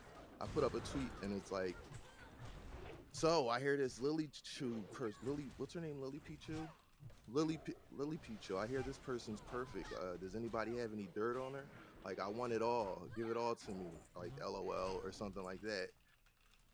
And these autistic fucks think I'm serious and think I'm trying to start a war and dig up dirt on Lily Chu and I don't know, do a fucking exposed video on her on my fucking gang channel, like what?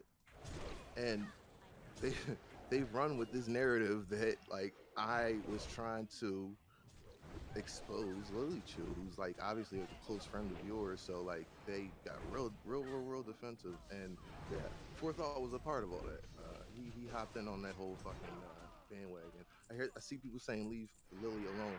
It was a joke. I don't. So Destiny, you're a smart guy. Let me ask you a question. So if you see a tweet and you don't know if it's a joke or not, right? There's certain ways to figure out if somebody's joking, or at least to try to infer if they are, right? Like, have they done this before? What would their motivation be? Do they joke around a lot? Are they a sarcastic person? Like, all these things would come into consideration. However, none of this happened, and like this has just been this whole dog pile, and I really haven't had the chance to say anything about it. And I just, figured before you get real deep into the stream, I'd hop on. I don't see Forethought. I guess he's not coming, so I don't know. And did you ever respond to the post when he responded to your post in the subreddit?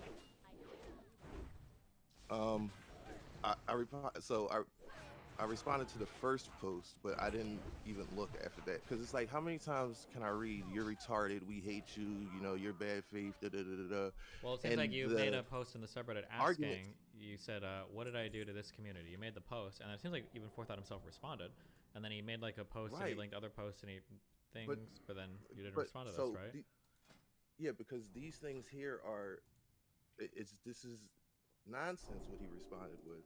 So the first thing he says is, you weren't joking about Lily Chu, because here's an equally moronic tweet, and he shows some fucking innocuous tweet from a couple months ago that has nothing to do with nothing, right? And then his next few things are like, you say nobody responds with anything but slander, and then links a couple Reddit fucking comments, like that's not what I'm talking about, bro. It's not fucking random Reddit comments. It's like this narrative that's built around me, that I'm bad faith and that I'm lying, and I come in here with a secret agenda and I'm not really telling my positions, right? So that's fucking retarded, that response. Then he says, weird how every pussy bitch orbiter, which I never said, says no one ever makes an argument. Yes, that was my point. When that's obviously not true. Every bitch orbiter hopes it's all because Destiny, quote, it's all because Destiny told you what to think, which I never said that. I never said that.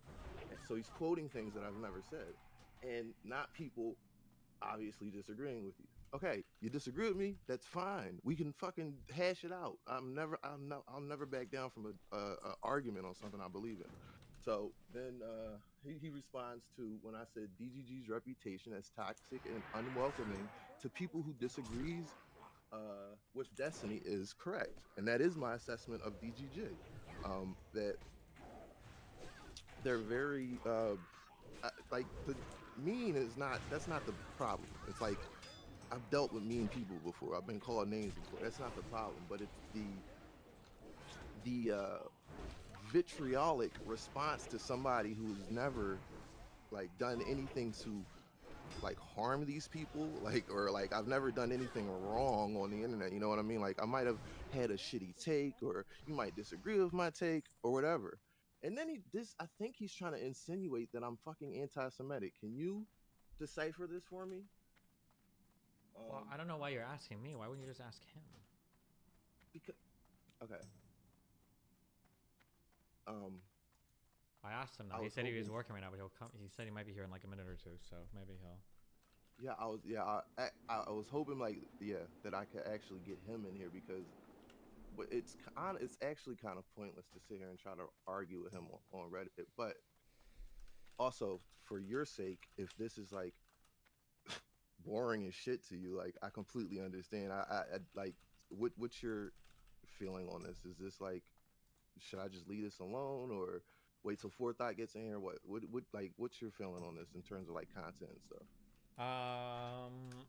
I think the biggest problem people have, I don't follow this too much, but I think the biggest problem people have is I think they feel like you go into other chats and you are a lot more aggressive in those chats than you are when you're chatting with me. I think that's usually the thing I see repeated the most. Okay, I'll say so we can address it. I will admit I'm a little less I guess I'm a little bit more rough around the edges in other chats, right? Because when you're speaking to somebody, right, you one should be respectful. Two, to have a productive conversation, you kind of have to put your arguments in the most charitable way possible. I feel like if you want to have like a good conversation with somebody, if I just want to come in here and sling mud, I can just come in here and say whatever. I do have opinions about you. I do have, you know, if it's a topic talking about a certain thing, I might have an opinion about that. But I've never dishonestly portrayed you outside of this community. Like I've never like I don't come on here and say one thing and go into another chat and say another thing. It's usually something very specific about a very specific topic that I might have a disagreement with you on. But yeah, it's never slanderous. It's never like name calling. I don't think I've ever called you a name in another chat. I've always told you exactly what I think of you. I've told you I hate your race takes. I don't agree with like almost any of them whenever you talk about race issues. I think that was like one of the first or second conversations we had, and I explained that to you. So yeah, there are a lot of things we disagree on, but I don't. If they are giving the impression that I'm talking shit about you, that's just not true. And I would love somebody to substantiate that in any way. But they won't. They'll just create a narrative, and that will just be the thing. But yeah. Hopefully, Fourth Dot hurries up so I can stop rambling. Oh yeah, he said like 5 minutes, so hopefully soon. Well, how about this? Why don't I just hop back on when he comes? Is that okay? Yeah, if you want to, sure. All right, I'll do that because I don't want to cuck the content. So when he hops in, I'll hop back in. Okay. Okay. All right, buddy. Be careful. Me too. Okay.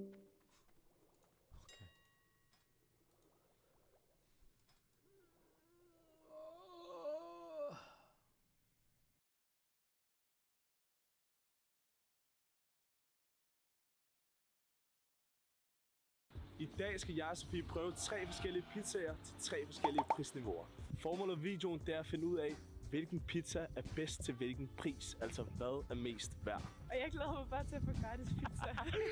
Og lige inden videoen starter, skud ud til BuzzFeed for en hjernedød idé. Første pizza i dag, som altså er den billigste pizza til prisen, det er altså Diamond Slice, som jeg har fået at vide af min editor bag kameraet, altså skulle være en meget amerikaniseret pizza, som altså er en slice, så vi får altså også lidt mindre, men det er trods alt også lidt billigere. Yeah, well, I'm Alex. I'm one of 3 owners at Diamond Slice. We do New York-style pizza by the slice. Huge slices that you can see behind me here. And there's a lot of good pizza in Copenhagen, but it's mostly this Neapolitan style, which we really like, don't get us wrong. But it's only good from the oven in the first 5-10 minutes. And we wanted a slice of pizza that was as good from the oven as it was an hour later, the next day for breakfast, 2 days warmed up again in your own home oven. So it's organic flour, all free-range organic meats. I have 2 partners, Jan and Chris. The 3 of us actually met at Based, working together. So we had been through some pretty heavy pizza services. We all went off to go do our own thing. Chris opened a very successful diner in New York. And on his way back, he tapped the 2 of us on the shoulder and said, hey, I've been around all this great pizza. It really needs to get its time in the spotlight in Copenhagen. It was actually a very fast process. We sat down in February and we opened the doors to this place the next September. So it all went pretty quick. One of our slices, they correspond in terms of square centimeters to half of a 32 centimeter pizza. So if you're talking about value for money, if you multiply our slice price by 2, it's about 120 to 130 kroner, which is the same price as a totally average mediocre pizza in the city. So we think, in line with the pricing that's around town, but we deliver a much higher quality.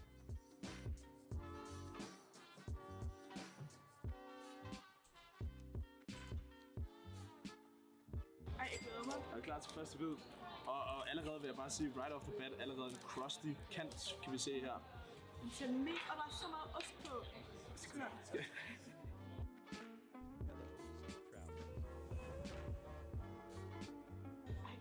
Det smager rigtig godt. Det smager faktisk rigtig Ej, godt. det smager vildt godt. Det skal vi have en til. Det lyder vildt opsat der, ikke? Men arguably nok den bedste pizza, jeg nogensinde har fået. Ja, det lyder helt sindssygt at sige. Ej, den er faktisk virkelig... Altså 60 kroner er stadigvæk mange penge for en pizza. Men jeg synes også, at... Altså, jeg forstår godt, den koster 60 kroner. Det forstår jeg godt. Ja. Hopper videre til cheese pizzaen nu.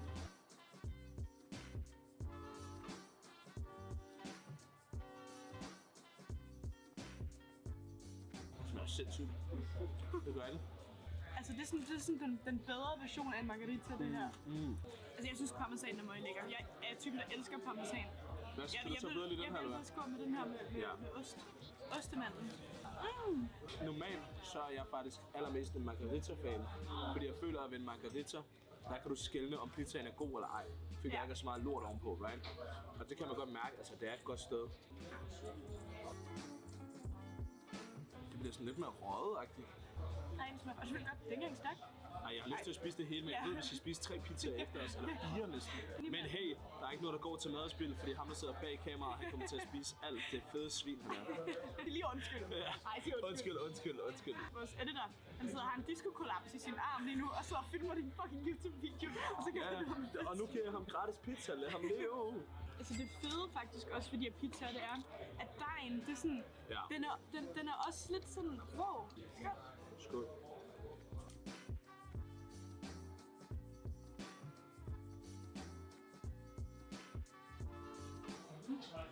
Okay. Helt ærligt. Jeg respekterer det, men jeg er ikke fan. Nej. You feel me? Altså det her havde jeg ikke selv brugt penge på. Det er sådan, den er også lidt sådan rå. Skål. Det er lige undskyld. Ej, sig Undskyld. Vores editor, han sidder og har en disco-kollaps i sin arm lige nu, og så filmer din fucking YouTube-video, og så kan han ham og nu giver jeg ham gratis pizza, lad ham leve. Altså det fede faktisk også ved de her pizzaer, det er, at dejen, det er sådan, den er også lidt sådan rå. Skål.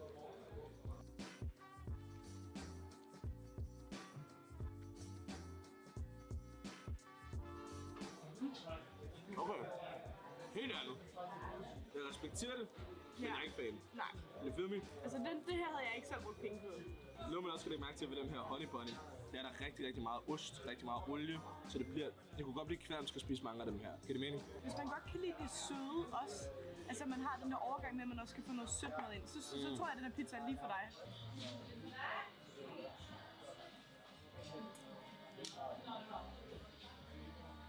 En lille vigtig detalje, vi fik altså også pizzaen med, det var oven i prisen, som altså kan gå hjem og varme det op igen, hvilket er SU-venligt. Ja. Det er den tid på dagen til et random pizza fact. Vidste du, at i år 2001, der sendte russerne en pizza op til deres astronaut i rummet for $1 million? Dollars? Hold da helt kæft. Mener du det? Yes. Random pizza fact. Vi er på vej hen til Pizzicato, som er vores mellempris for en pizza, som jeg skal se, om det er mere værd end Diamond Slice. Cool, nu er vi ankommet til stedet, og vi har altså fået at vide, at det er en familierestaurant, og faren og broren er altså ikke på arbejde i dag, så han var rigtig sød, men presset derinde, og vi kunne derfor ikke få lov til at snakke med ham lidt mere dybdegående. Men han anbefalede os den bedste pizza, som han vouchede for, og det var altså en caprese pizza med Bøf, mozzarella, tomat og pesto. Og pesto simpelthen. Yes. Det glæder vi til. Ej, vil du høre noget sødt? Ja. Min lillebror skrev, jeg elsker dig, Sofie. Og jeg sad og spillede League, og så begyndte jeg at græde, fordi han var så sød. Nå. Jeg savner min lillebror så meget. Right off the bat, som jeg begyndte at sige i den her video. Allerede et meget mindre sted end sidste. Det er meget lokalt, føler jeg, i forhold til det andet. Nå, det tog lidt ekstra lang tid. Det undskylder hun selvfølgelig også for. De har meget travlt. Det er en familierestaurant, som vi fandt ud af tidligere. Og hun var ny. Så det er jo fair nok. Og hun var ny. Og han var den eneste, der skulle oplære os. Ja, så det er faktisk helt i orden. Men nøj, det ser godt ud. Right off the bat. Den er fandme stor, den her.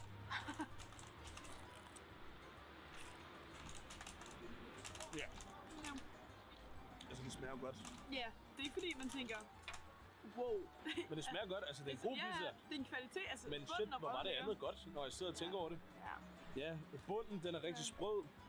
Toppen smager godt, smager en masse, pestoen er lækker. Men ja, det er bare noget, man har smagt før. Men det er jo også fair nok. Det er jo ikke fordi, det skal være noget nytænkende, men honey bunny. Det var bare en helt ny pizza, ikke? Vil jeg købe den her pizza igen? Ja. 105 kroner, synes jeg, det er okay pris. Du kan se bunden her, altså faktisk nogenlunde crust. Du kan se specielt herude i siden, det er helt ude ved brødet jo. Ja, der er ikke så meget fyld her. Altså, men er stadigvæk rigtig god. Altså, det er en... Prøv at høre her, prøv at høre. Og nu hvor vi sidder her, jeg sidder med gaffel, Sofie spiser med fingrene, så kan man stille et relevant spørgsmål derude. Hvad er den mest rigtige måde at spise pizza? Kniv og gaffel eller med hånden? Ej, hold kæft, den lækker bid. Nej. Det må være dagens bedste bid. Som I kan se inde i restauranten, så er der altså også kommet rigtig mange mennesker. Det må altså betyde, at der altså er noget ved det her sted, og folk elsker altså en rigtig god pizza. Nu skal vi hen til det sidste sted, det sidste pizzeria, som altså er bedst. Det er altså blevet kåret til det 5. bedste pizzeria i Europa uden for Italien. Jeg håber, det er alle pengene værd, for jeg betaler. Og jeg får det gratis. Ja. Sofie har mødt en af sine veninder, og der er ikke meget dagslys tilbage. Så nu står vi her og venter. Ligesom da man var lille og ventede på, at sin mor snakkede med sin veninde. Lige nu, inden at vi kommer ned til Bæst, som altså er Europas 5. bedste pizza ud over Italien, så er vi altså blevet guidet op på noget, der hedder Rodo, som altså er deres bar slash vinsted ovenpå.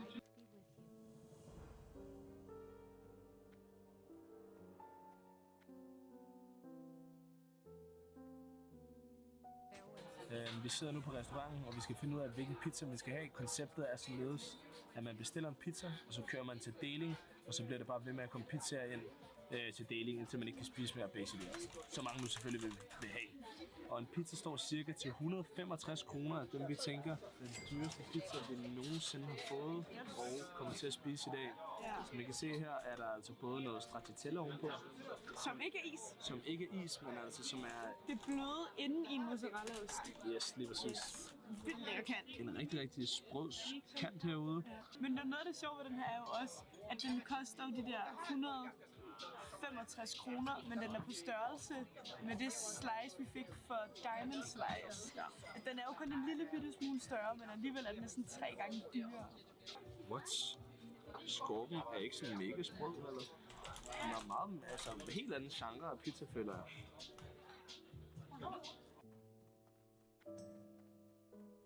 Wow. Virkelig meget smag. Nej. Virkelig lækker smag. Man kan virkelig smage tomaten i den her. At det ikke bare er sådan en tør sådan tomatsauce. Den er virkelig lækker. Den har virkelig meget smag. Du ved, jeg vil langt hellere give 40 kroner ekstra, og så få den her oplevelse. Det er også restauranten, man betaler for. Det er jo vildt lækre omgivelser. Den her er så meget mere værd end den nummer 2. Enig, fuldkommen enig. Den var god til prisen, men det her det er jo røvlækkert. Det er sjovt, fordi skorpen smager meget eller nummer 1. Så meget dejet. Og det er en lidt kontroversiel holdning måske. Jeg elsker, når skorper de brænder.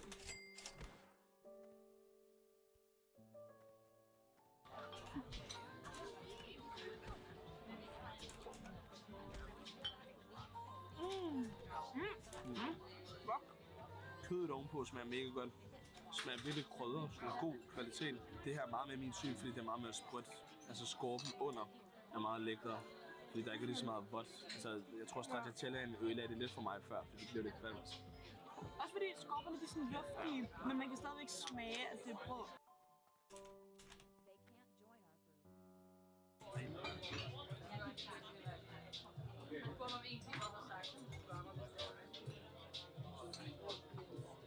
Afslutningsvis, vi har været forbi 3 pizzerier til 3 forskellige prisklasser.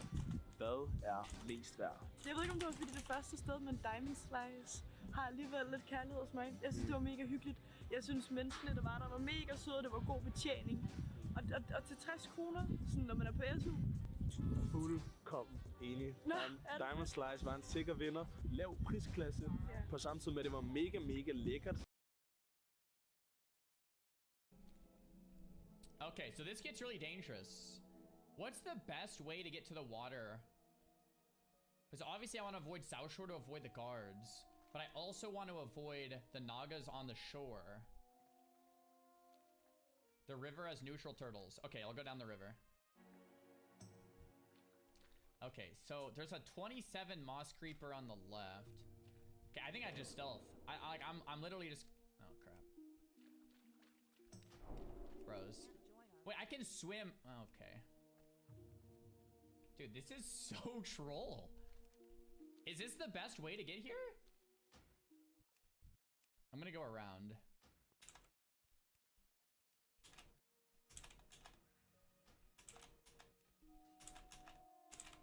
Okay, South Shore guards. Like, those things are what could kill me. Watch out for the guards. Yeah, I see the guard. Oh. Oh, there's the guard here.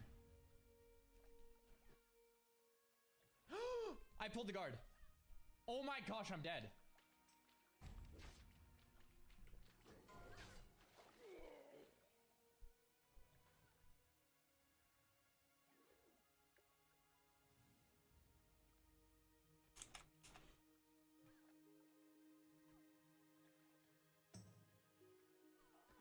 Just tuned in too.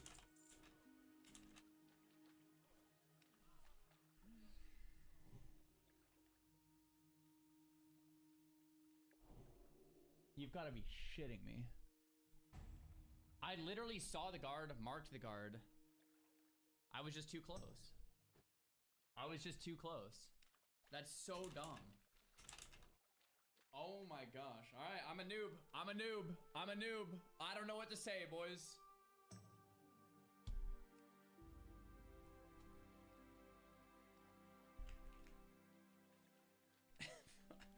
Dude, that's so annoying.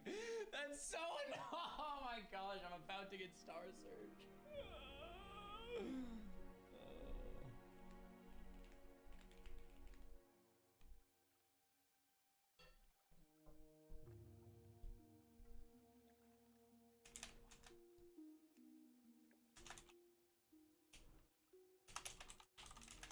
If I had Star Surge, I was still dead.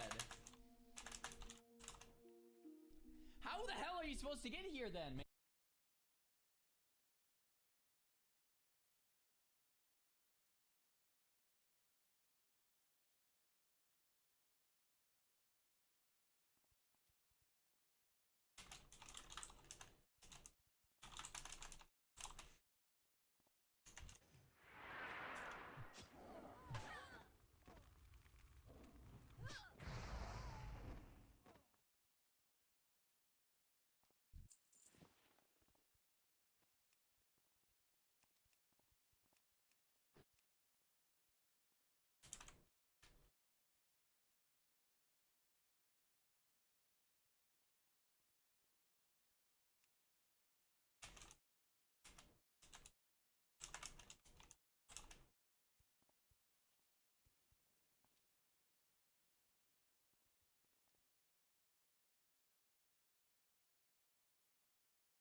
I couldn't help him in solo self-found, Mitch! What do you mean? You're so troll! I was gonna need that! That's like when you're going to the DMV, bro. You're just sitting there waiting for your number.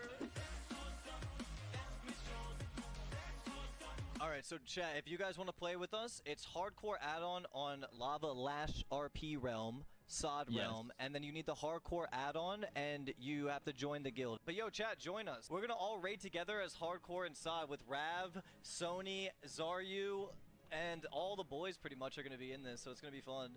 And then Phase 2 should be coming out in a couple weeks, hopefully. Alright, let me make a poll, chat. Rogue, Warrior, Shaman? Warlock? Warlock is good for hardcore, I'm not gonna lie. They just send their penalty. I just don't like Warlock, the class itself.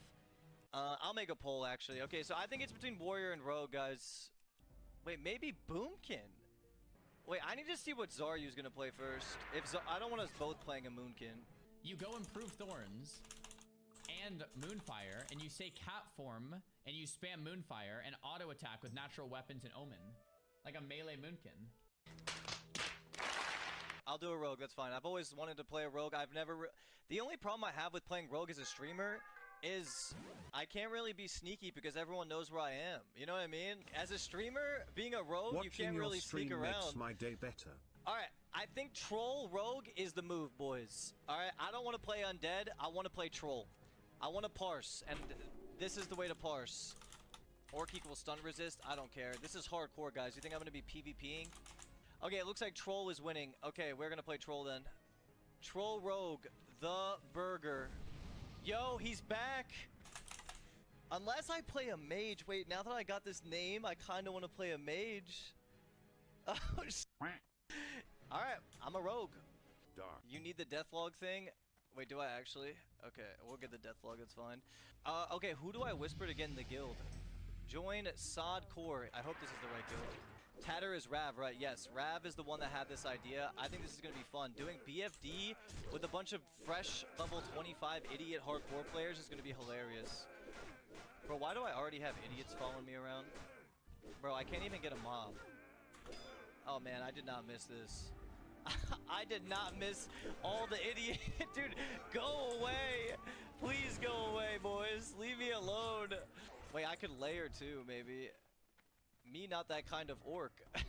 Me, go away, dude. Yo, literally, get a life, man. Yo, thank you. Maybe I can get layered.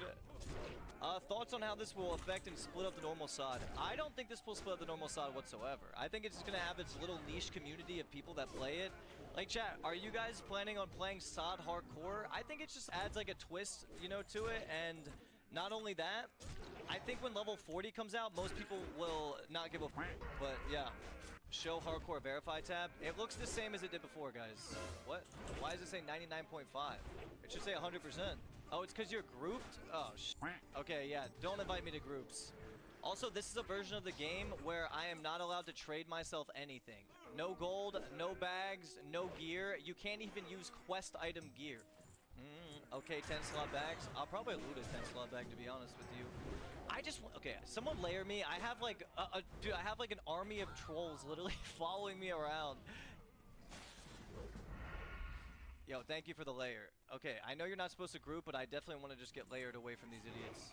And it's not working. Yo, I'm not deleting, guys. This is... bro, I can't do... Okay, fine. The trolls can chill, but you guys gotta help me. Like, stop taking... Well, don't help me. Just go away, honestly. I don't want your help.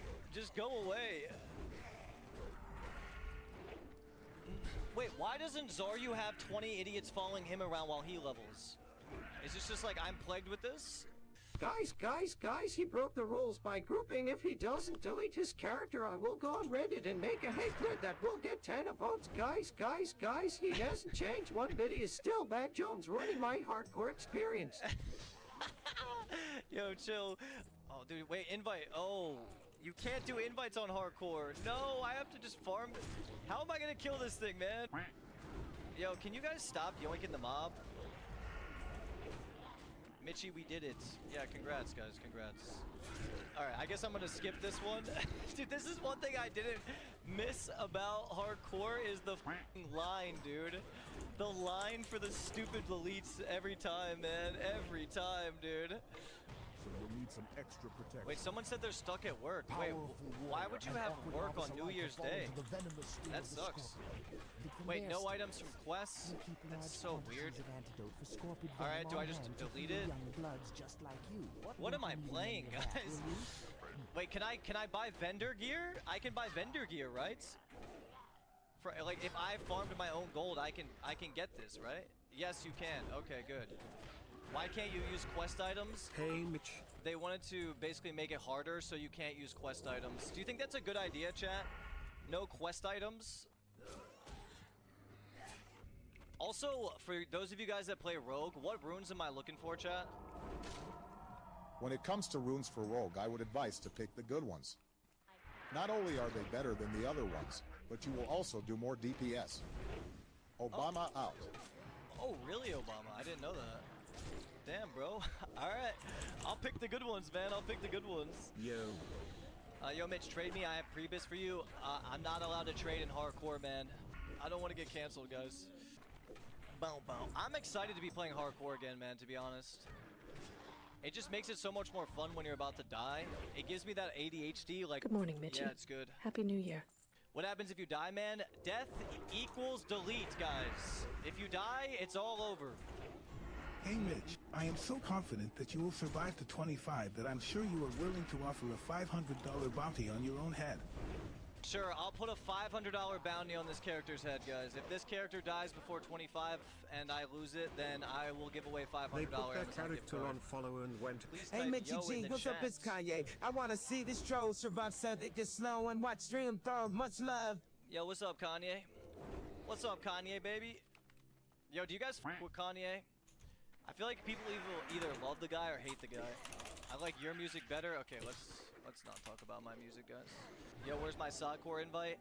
I could ask Rav if he would make me a co-GM. I'm new here. Is this a good stream? I've actually been in a wheelchair for 15 years, Mitch, and my friend just showed me your stream tonight. I just wanted to say thank you for making me get out of my wheelchair to turn your absolutely disgusting stream off.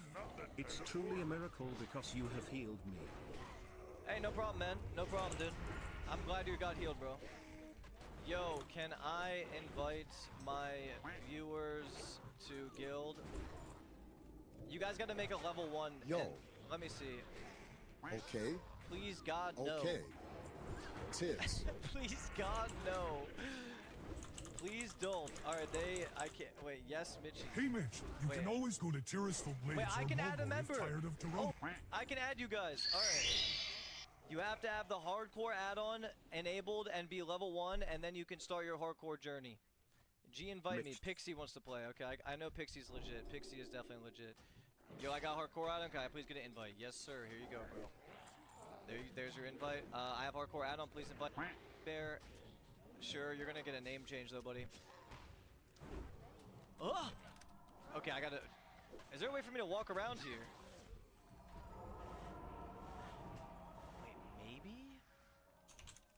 Okay, wait, what is the thing's name, chat? Yo, what is this mob's name? I'm gonna try some 200 IQ play right here, actually. I'm gonna take the mob from here with Shadow Strike. The mob's name is, what is it? Alright, it's Yarog Bane Shield. / target Yarog Bane Shadow. Okay, wait, this is it, Do you guys think I can just get it like this? What the f- What? Wait, what? Okay, hold on. Wait, we try this again. Come on. Shh. They're mine. It's mine, boys. It's mine. It's mine. Look at these guys humping it. Look at all. Whoa, no. He's gonna spawn in a sec too. I dinged. Come on. Look at them all humping it, dude. Come on. Dude, they're saying steal it from him. You have to bound it to mouse wheel up. Wait, you're saying if I just go... Look at my clicks per second, chat. There's no way I don't get this tag. That's right! That's right! That's right, baby! Back of the line, idiots! Wait, it says there's a dude here. Oh, he's over here. Yo, can you tell the body type 2 to move because she's hiding our Lord and Savior, sorry.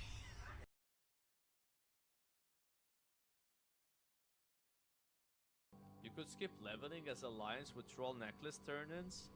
Surely Blizzard is going to... But more threat with one-hander, bro. Oh my god, everyone's done. They kinda have to do it like this. Ah, he has the Grinch. Wait! No way! 2 raids in a row. No shot. 2 raids in a row. Come on, I gotta win this one, bro. Please. I can't lose 2 swords in a row. I can't, bro. I can't. I can't lose 2 in a row. That's too bad. I can't. I can't lose 2 in a row, man. Like there's no way. Get that Please, bro. I'll be so sad, man, if I lose 2 in a row, man. Oh my god. My heart. Dude, that's so insane RNG. Okay. Good luck on the loot, guys. I lost the trinket by 1. Who cares about the trinket? Alright. Ladies and gentlemen, I believe we're gonna end the year on a good note by getting the best sword in this phase.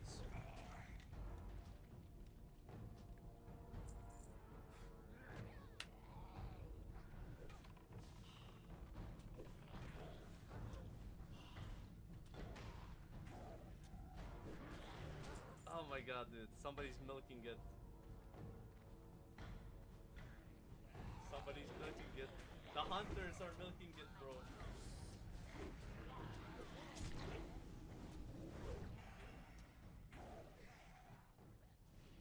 That's the warlock. Alright, the hunters didn't roll on it. They treated prospect. Respecting that, I respect that. Yes! Yes! Let's go, dude! Let's go, man. We lost the roll last week. We got this one. That's how it should be, man. That's my first epic. We lost it last week by 9 points. Yo, Askelet, sorry about that. I'll give you this sword, though, so you have the Phantom Blade. Come here, man. There you go. Hopefully next time it's you. Alright?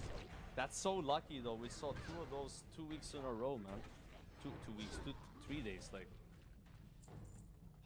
I think it was 2 days ago or something that we ran it, right? And we lost it to that warrior. No, wait, actually I'm lying. No, I'm not lying. Am I lying? Wait, was it last raid? Or was it the raid after that? It might have been 2 raids ago. I'm not sure, actually. That's a fucking grind, though. That's our first epic between 6 characters, by the way. Yeah. Yeah, I'm not tanking anymore, guys. Listen. I know I just ranted about if you're a paladin, you're a tank. But if you have the epic sword... No, you know what I'm saying, dude? Like, listen. I mean... I wanna play with this a bit, but my girlfriend's gonna get mad, bro. Hey! I just got the epic sword. Do you mind if I, like, stream, like, another 20 minutes? Alright, we got the permission. I thought I was almost done. I wanna play with this a bit, bro. Wait, did you guys get the sword as well? In both raids? 20 minutes. I'm not putting a timer. I should just buy a some stone. I wanna go stock 8s. I'll try and stock 8s. Cause I don't have source guy, I level it up. She's like, timer. I know. No. I'm being loyal. But like, it's an epic sword. Look at the DPS. No, when dinner is done, I will come. Don't believe him. Wait, don't tell me you got the sword. No. Yeah, boy. Healers are estimated €3. Roll early put a timer for 20 minutes up on his stream. Ha ha ha.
We even got another one from The Simpsons with players flexing all of their 99 amazing parses, looking great, awesome, you know, but then in actuality, if you click and see their damage logs, like 30% of their damage is coming from the Grinch, which I thought was great as well. Don't forget, ladies and gentlemen, leave a comment below for me to respond live here on these news videos to have a little bit of discussion point and talk about it.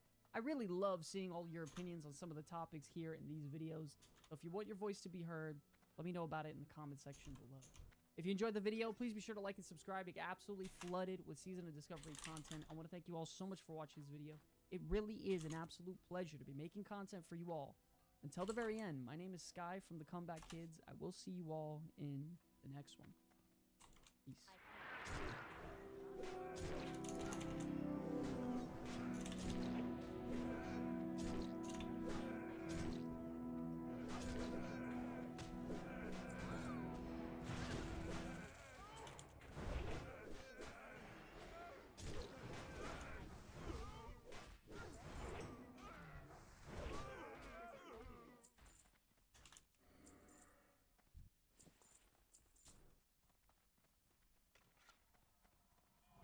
Run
Vi kører.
I need Ravage.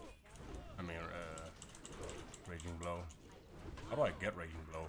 How did I forget how I get it?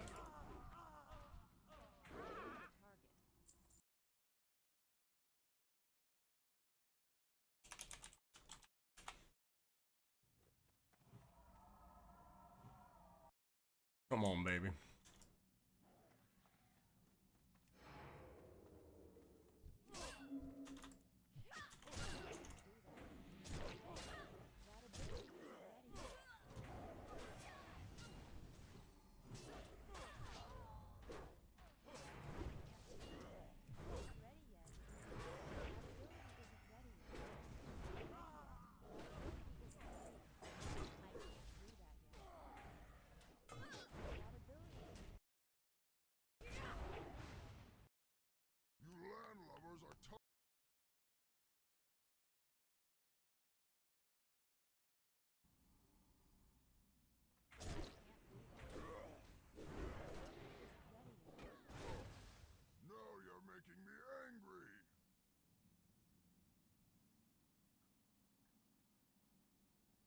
Oh yeah, that's true.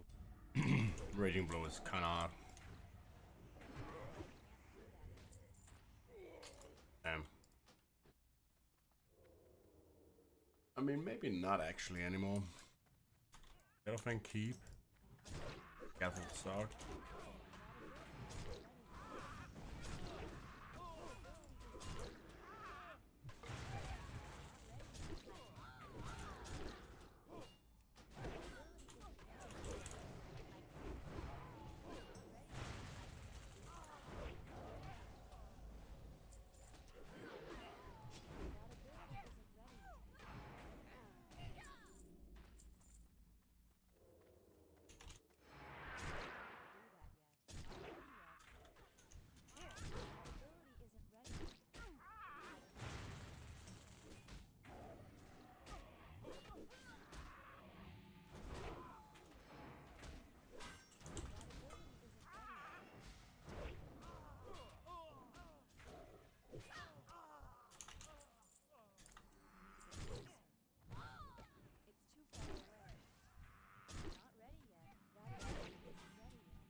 Dude, how expensive are Shredder turbochargers these days?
at this fucking priest.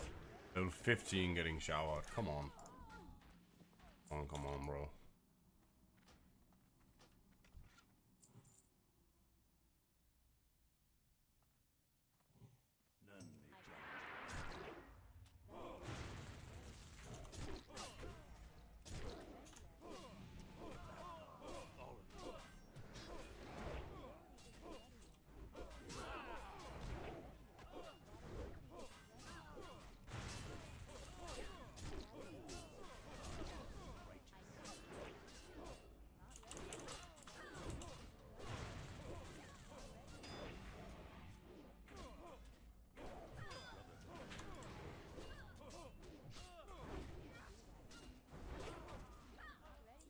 Dude.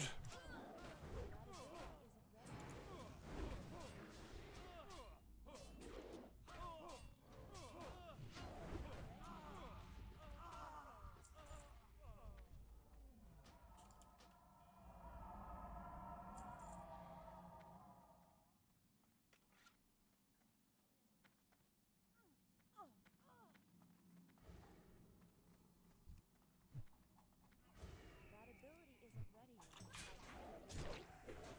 That ability isn't ready yet.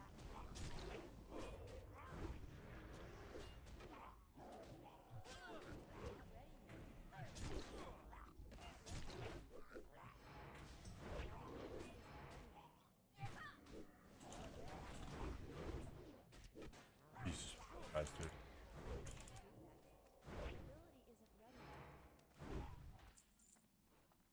That's some yes.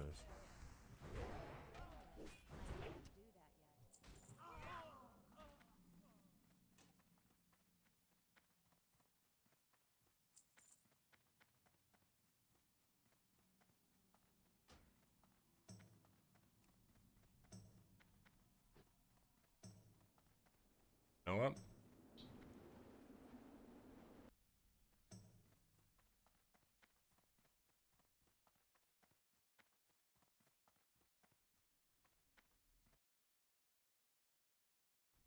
I'll do another move actually.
ability isn't ready yet.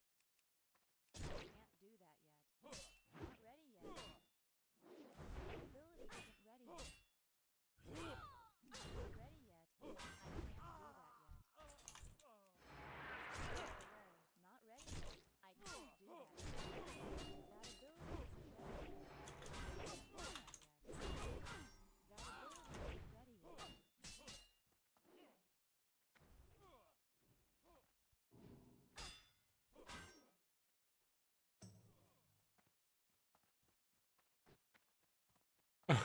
Look at this guy.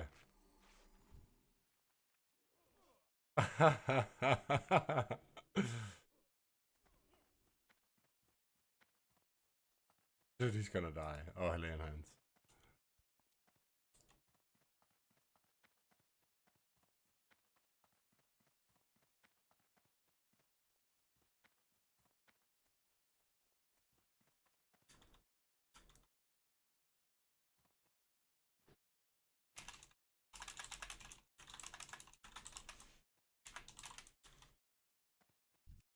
Not ready yet.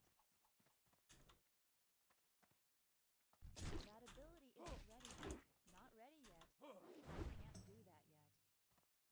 Not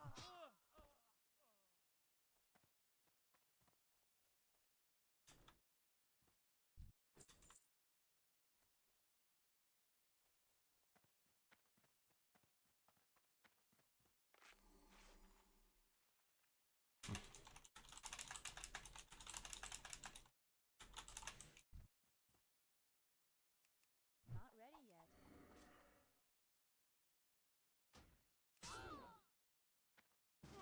That ability isn't ready yet.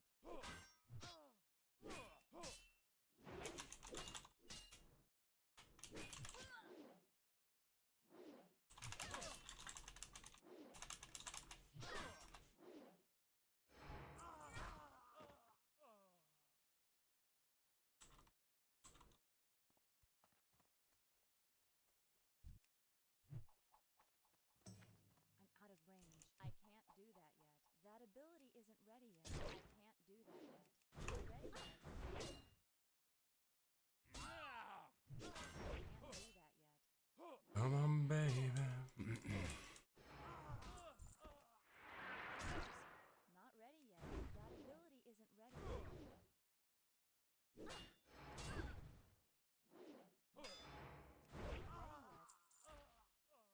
It's too far away. That ability isn't ready yet. I can't do that yet. That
No.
Oh my god.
you soon.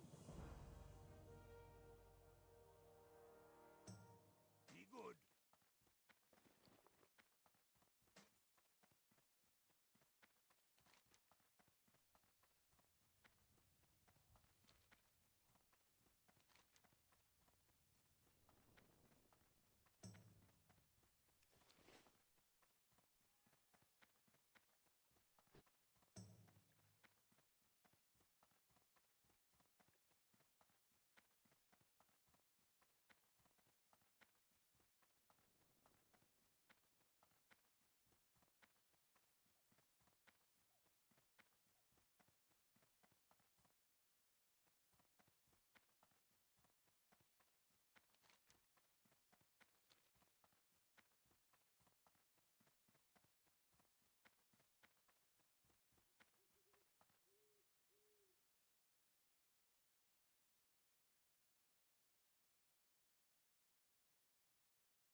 What can I do for you? Well met.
perché ho appena rischiato di, non lo so, qualsiasi cosa, veramente essere stuprata barra rapinata, ed ero qui in centro a Milano. Stavo al semaforo e a un certo punto vedo che c'erano questi due ragazzi extracomunitari vestiti malissimo, cioè male, nel senso si vedeva che non erano brave persone, che mi iniziano a puntare e a indicare e a urlarmi.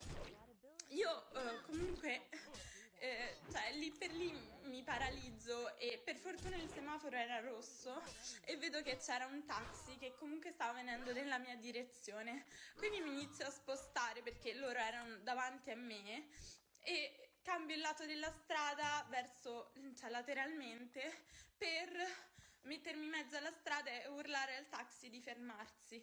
Questi ragazzi mi iniziano ad inseguire e a venire a urlarmi delle cose in una lingua che penso fosse arabo, non lo so, e a venire da me.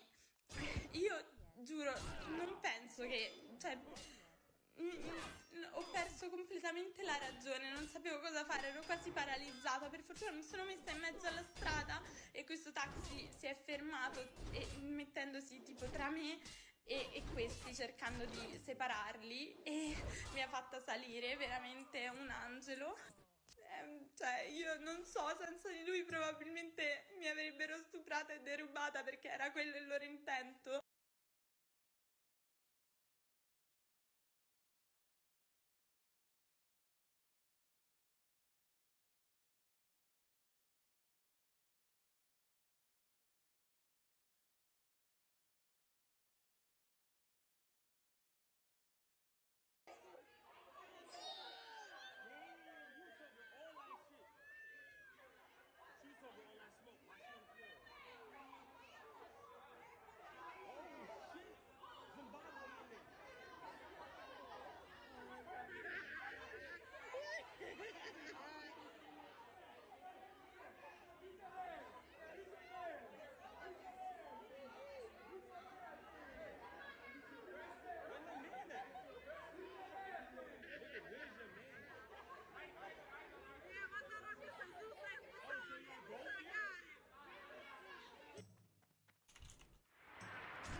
What up, Noah?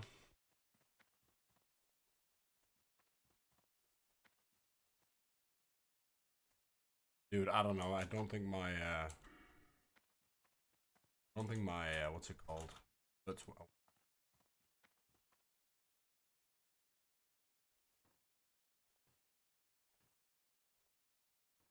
Kind of odd. I like this group. They said they had summon ready. I don't see a warlock, so I don't know how they're gonna summon. King's honor, friend. The alliance. Baby. I'll go 1D.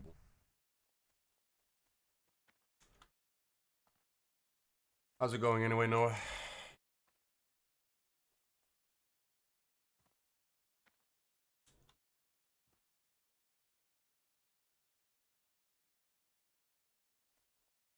I'm out of range. I'm kind of thinking guys don't have any summons after all.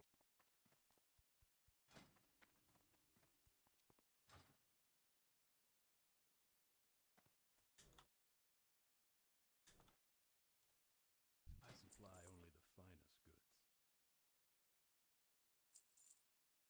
See you around.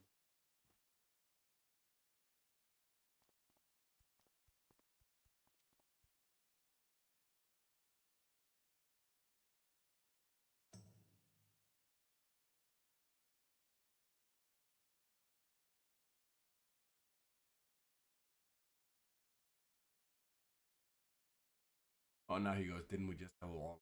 Apparently he thought he had a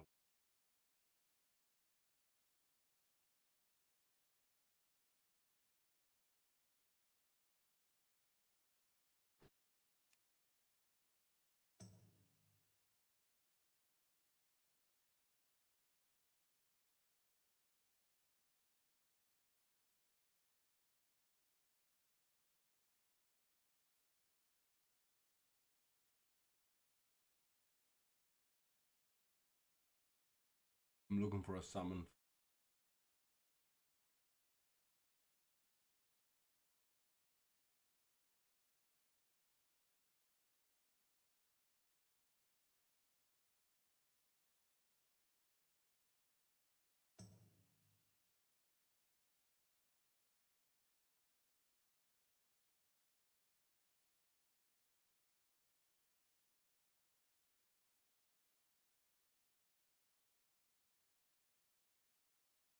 Dude, if there's one thing I hate about SoD, it's the amount of spam. Holy shit. I mean, I guess it's nice, you know, there's a lot of players and all that, but I don't know.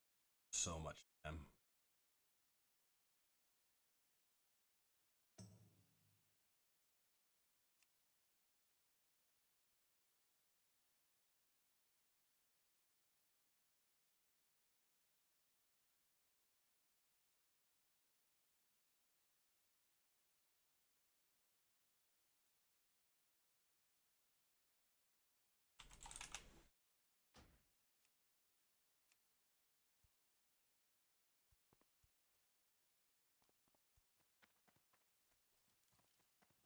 Hey there.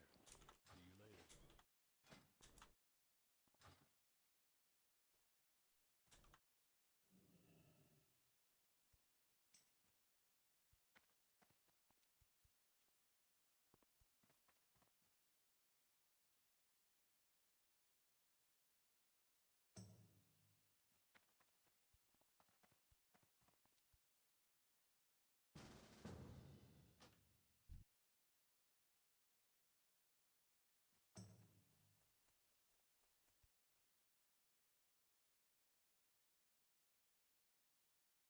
Dude, I like this guy who's.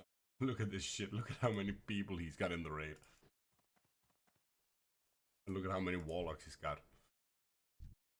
I mean, I guess he's making a lot of fucking gold.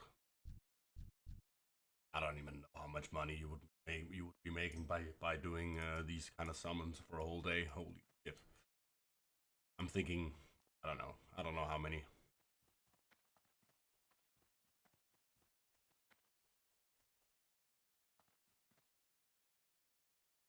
Wouldn't surprise me if they make at least 500 gold. And I don't know what 500 gold is in terms of like real money if you sell it.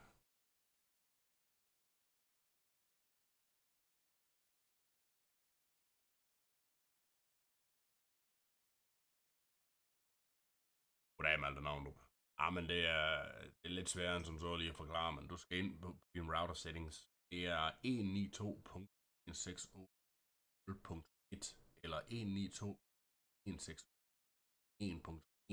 regel. Sige, du skal åbne din browser, taste ind, jeg lige sagde, en IP-adresse. Og når du så finder ud af, hvilken en af dem, der er den rigtige, så skal du så have et login. Der skal du have et admin name og så et password. Som regel så plejer admin name bare at være admin, og så passwordet password, eller gange så har slet ikke noget admin name, og så er passwordet bare password. Og andre gange så står det et eller andet sted.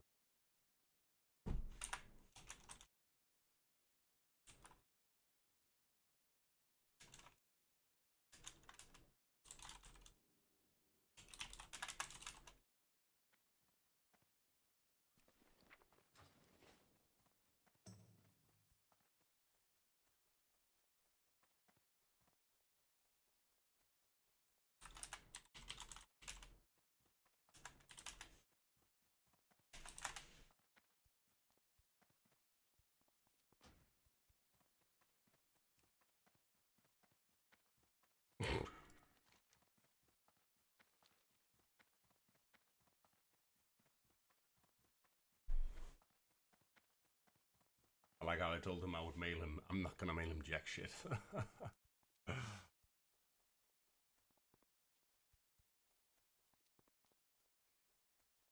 Når du så er kommet derind af Malte Navndrup, så skal du ind i noget, der hedder port forwarding.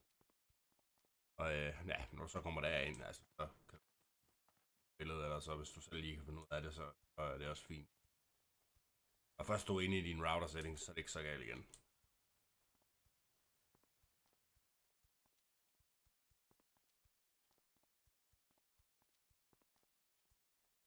God damn, jeg har lyst til at spise.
Ups, hvad sker der?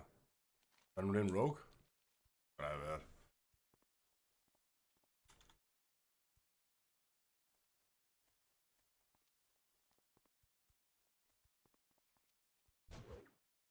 Bruh.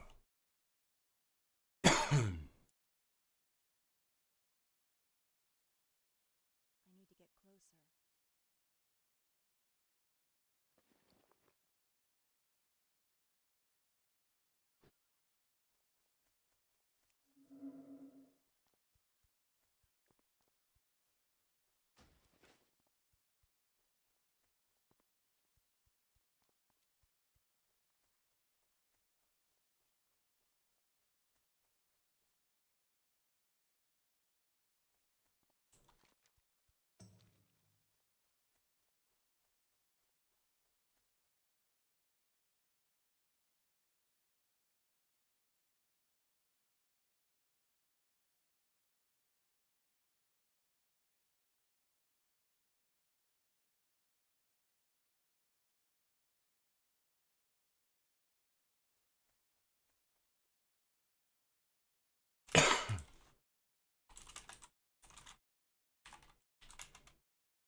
Det du skal, hvis du skal noget, Malte, du ikke så meget, jeg tror ikke som regel, som sådan, det har noget med porten at gøre. Det du skal sørge for at gøre, det er, at du skal sørge for at koble din PlayStation på...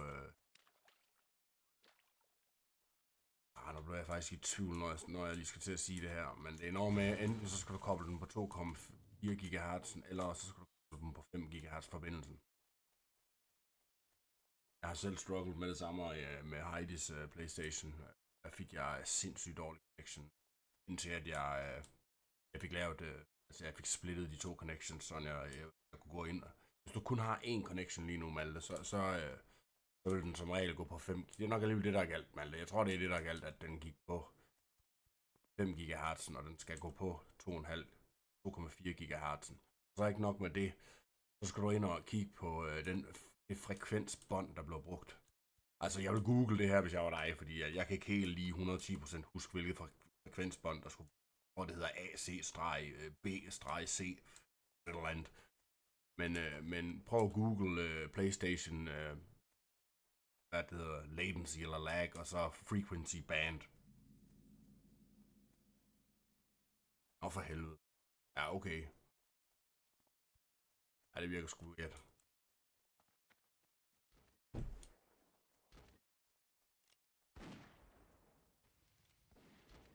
Vi kører.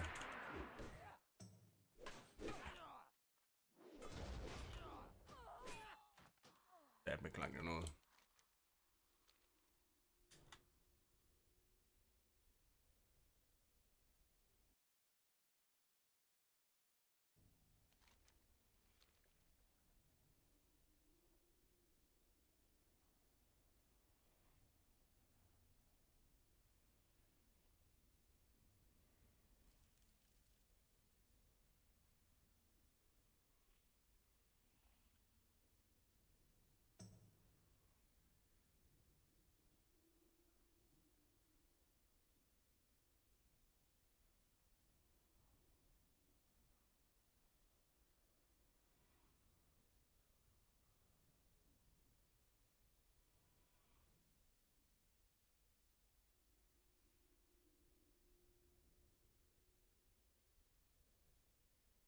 For helvede, Nora, jeg ved slet ikke, hvem du er, dude.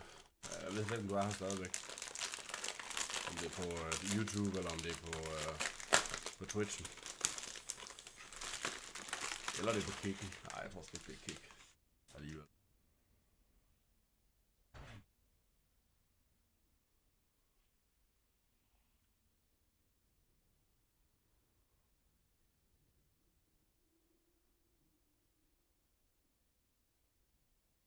Jeg elsker jødekager, og kæft, de smager godt, mand.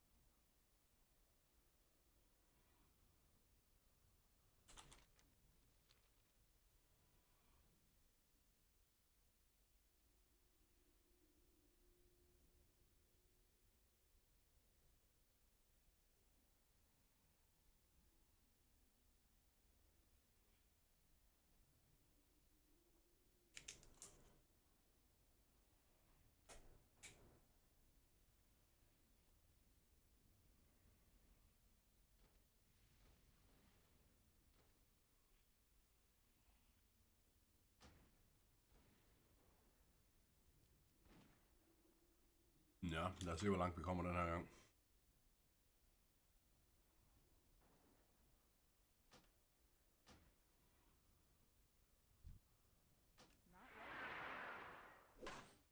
Vi når sgu næste gang. Dejligt.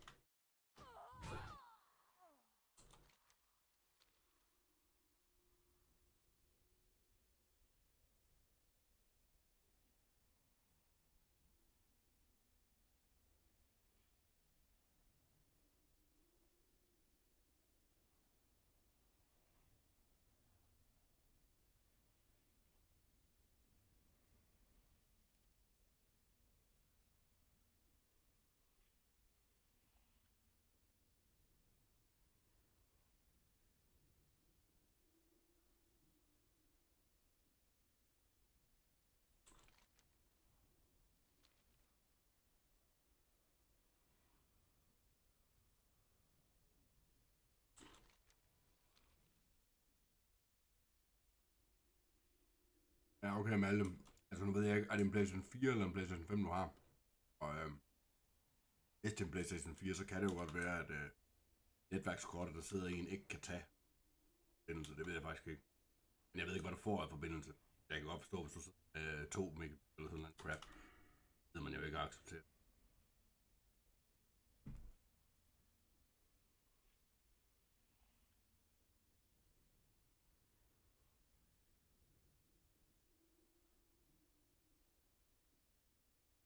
Det smager godt.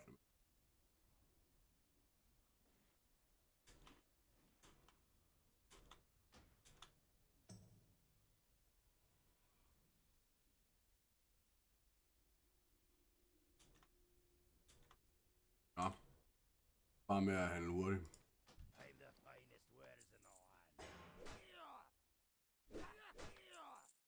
Ja, nu jeg har købt de der shoulders. Den der med shoulders til mail. Ej ja.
Kæft, man, den her nye måde, der er låb.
Nej.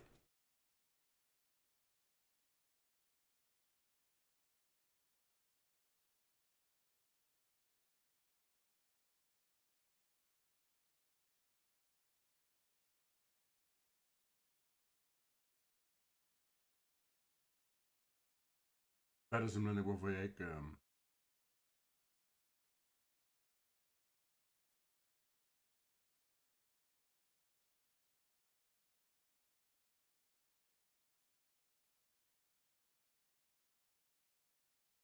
Jeg fatter ikke, hvorfor der ikke kom en alert. Noah. Hvad er det virkelig ikke?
På YouTube, eller hvad du sidder og ser, Noah?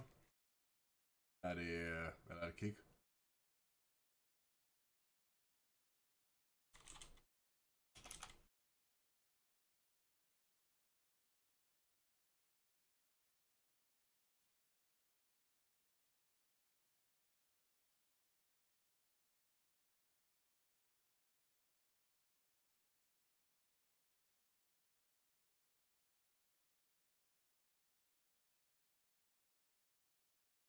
Helvede, man, min chat, den virker sgu da slet ikke.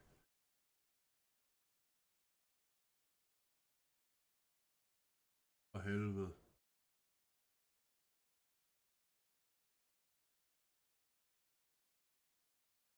Jeg er sgu ked af, bro. Jeg ved ikke, om du har været her. Du lad os skrive, hvis du...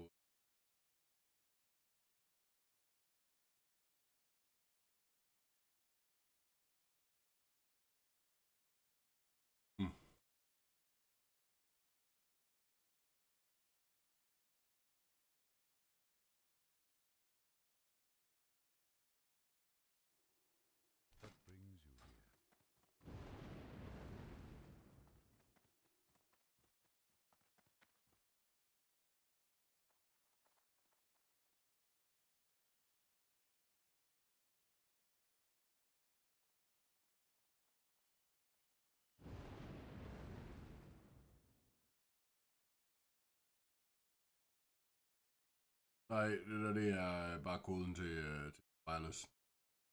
Du har fået et stykke papir med, og der står det, hvad IP-adresse, eller så det er jeres I har fået. Tekst, I har fået på e-mail. Men altså, den der Isoterra, plejer som regel at være 192.168.01.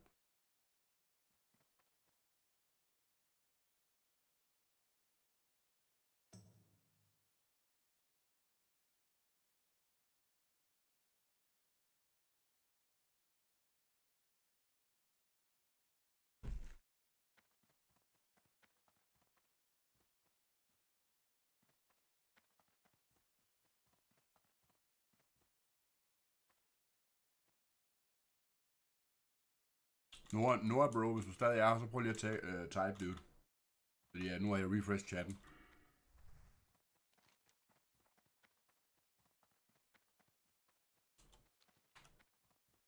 Hvad er jeg gang i her?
Hvis du skriver Nord, så kan jeg sgu ikke se dig, bro.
Er du sikker? Det har jeg aldrig været ude for før.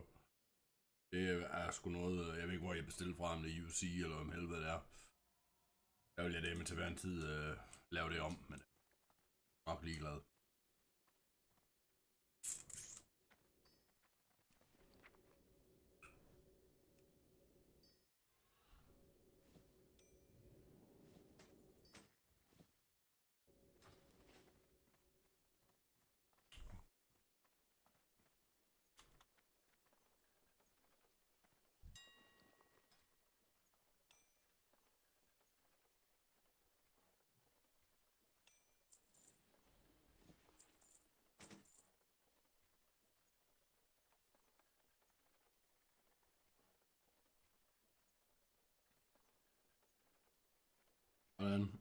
Nice.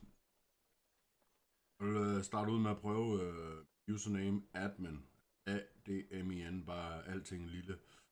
Så koden password. Bare med lille. Men ellers så plejer det nu at stå i de der papirer.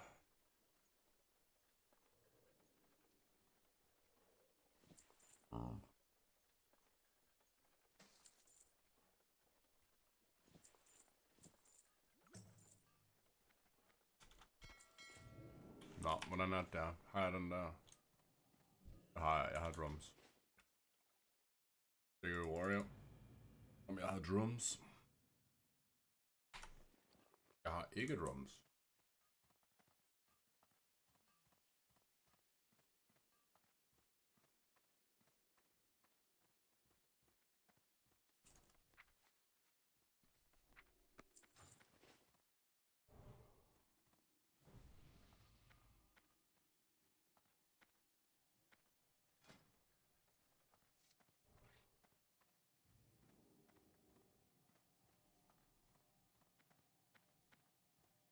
Nå, lad os lige right on, jeg fik.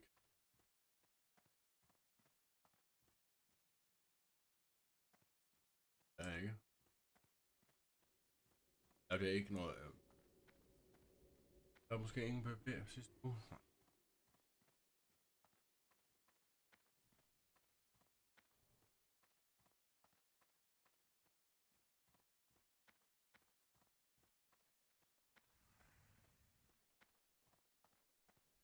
han egentlig, der er?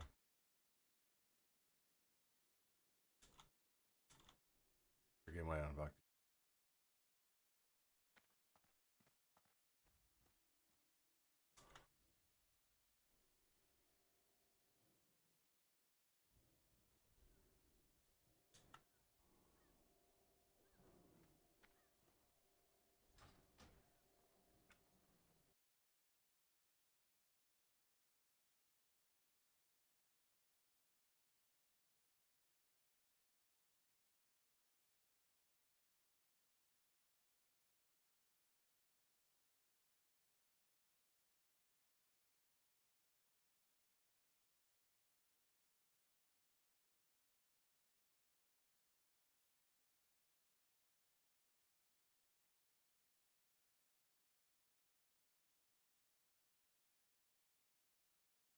Det kan godt være, der bare ikke er noget username, og så er du bare koden, det er bare password.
Hey, Noah. Bro, hvor fanden er du henne? Er du skrevet, eller hvad fanden sker der? Jeg kan slet ikke se noget på.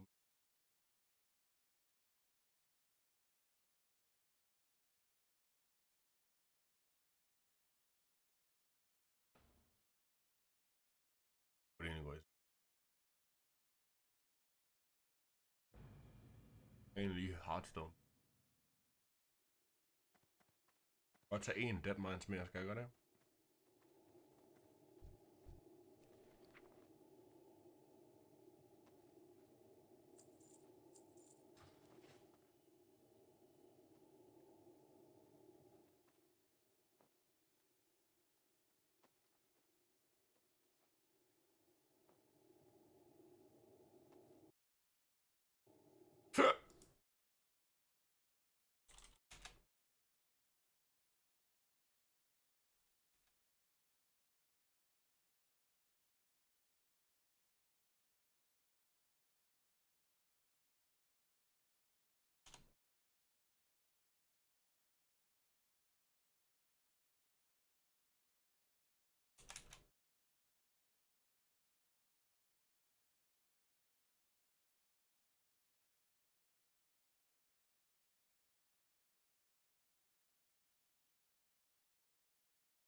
Oh.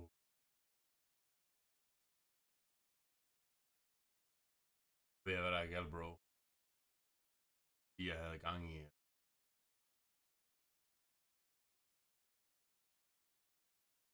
Der er ikke noget galt. Rigtig sted hen. Bare ingen... Jeg får ingen... Opdag.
Enten over, så sidder du på Kick, eller så sidder du på YouTube, tror jeg.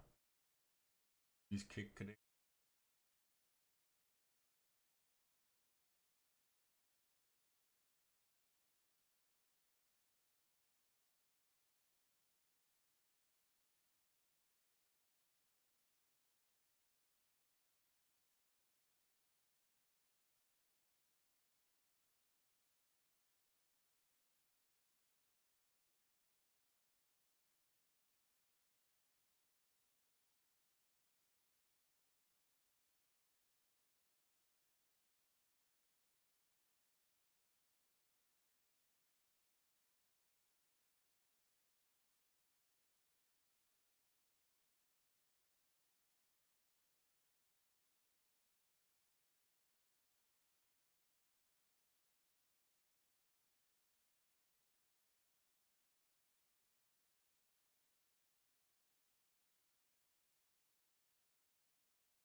på YouTube.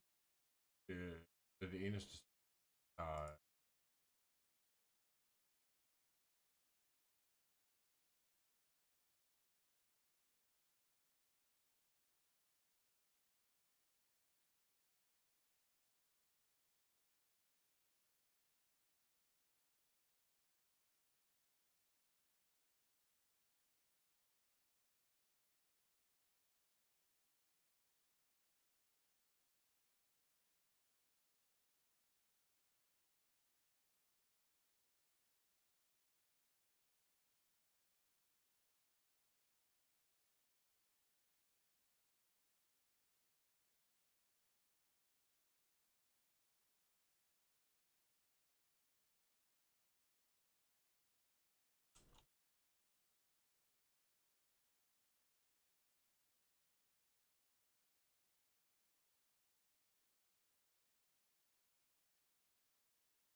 Nå,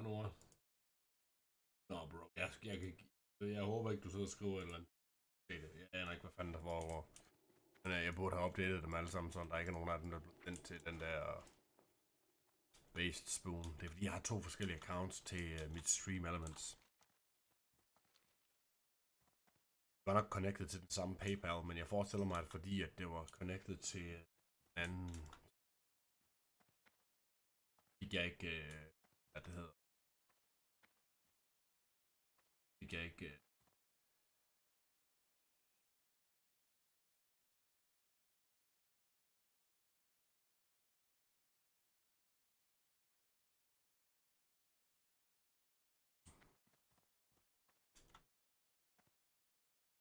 Jeg laver lidt PvP, skal jeg gøre det?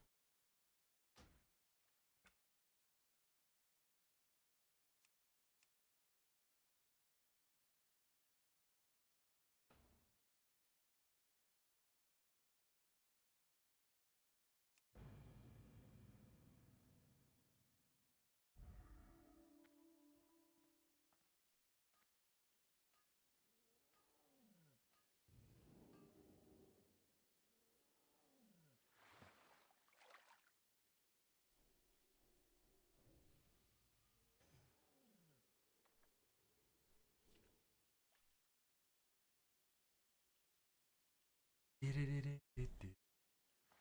kan vi sgu.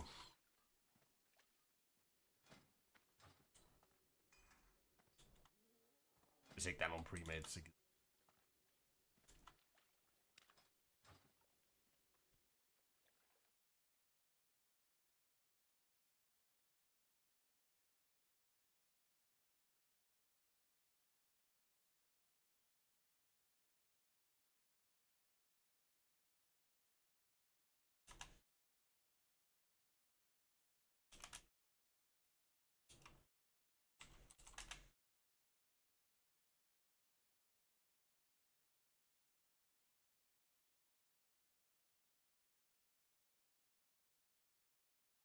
det er 25.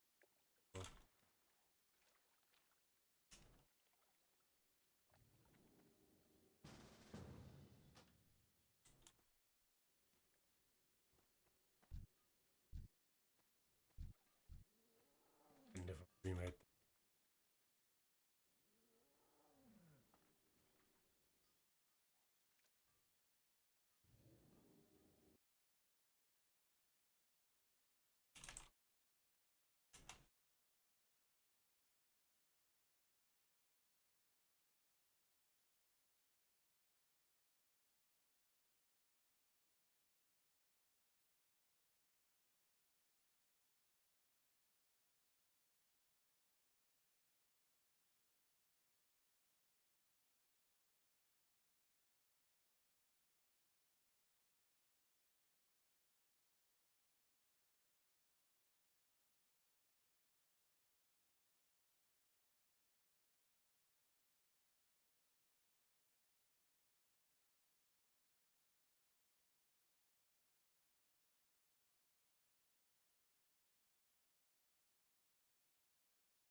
en, mate.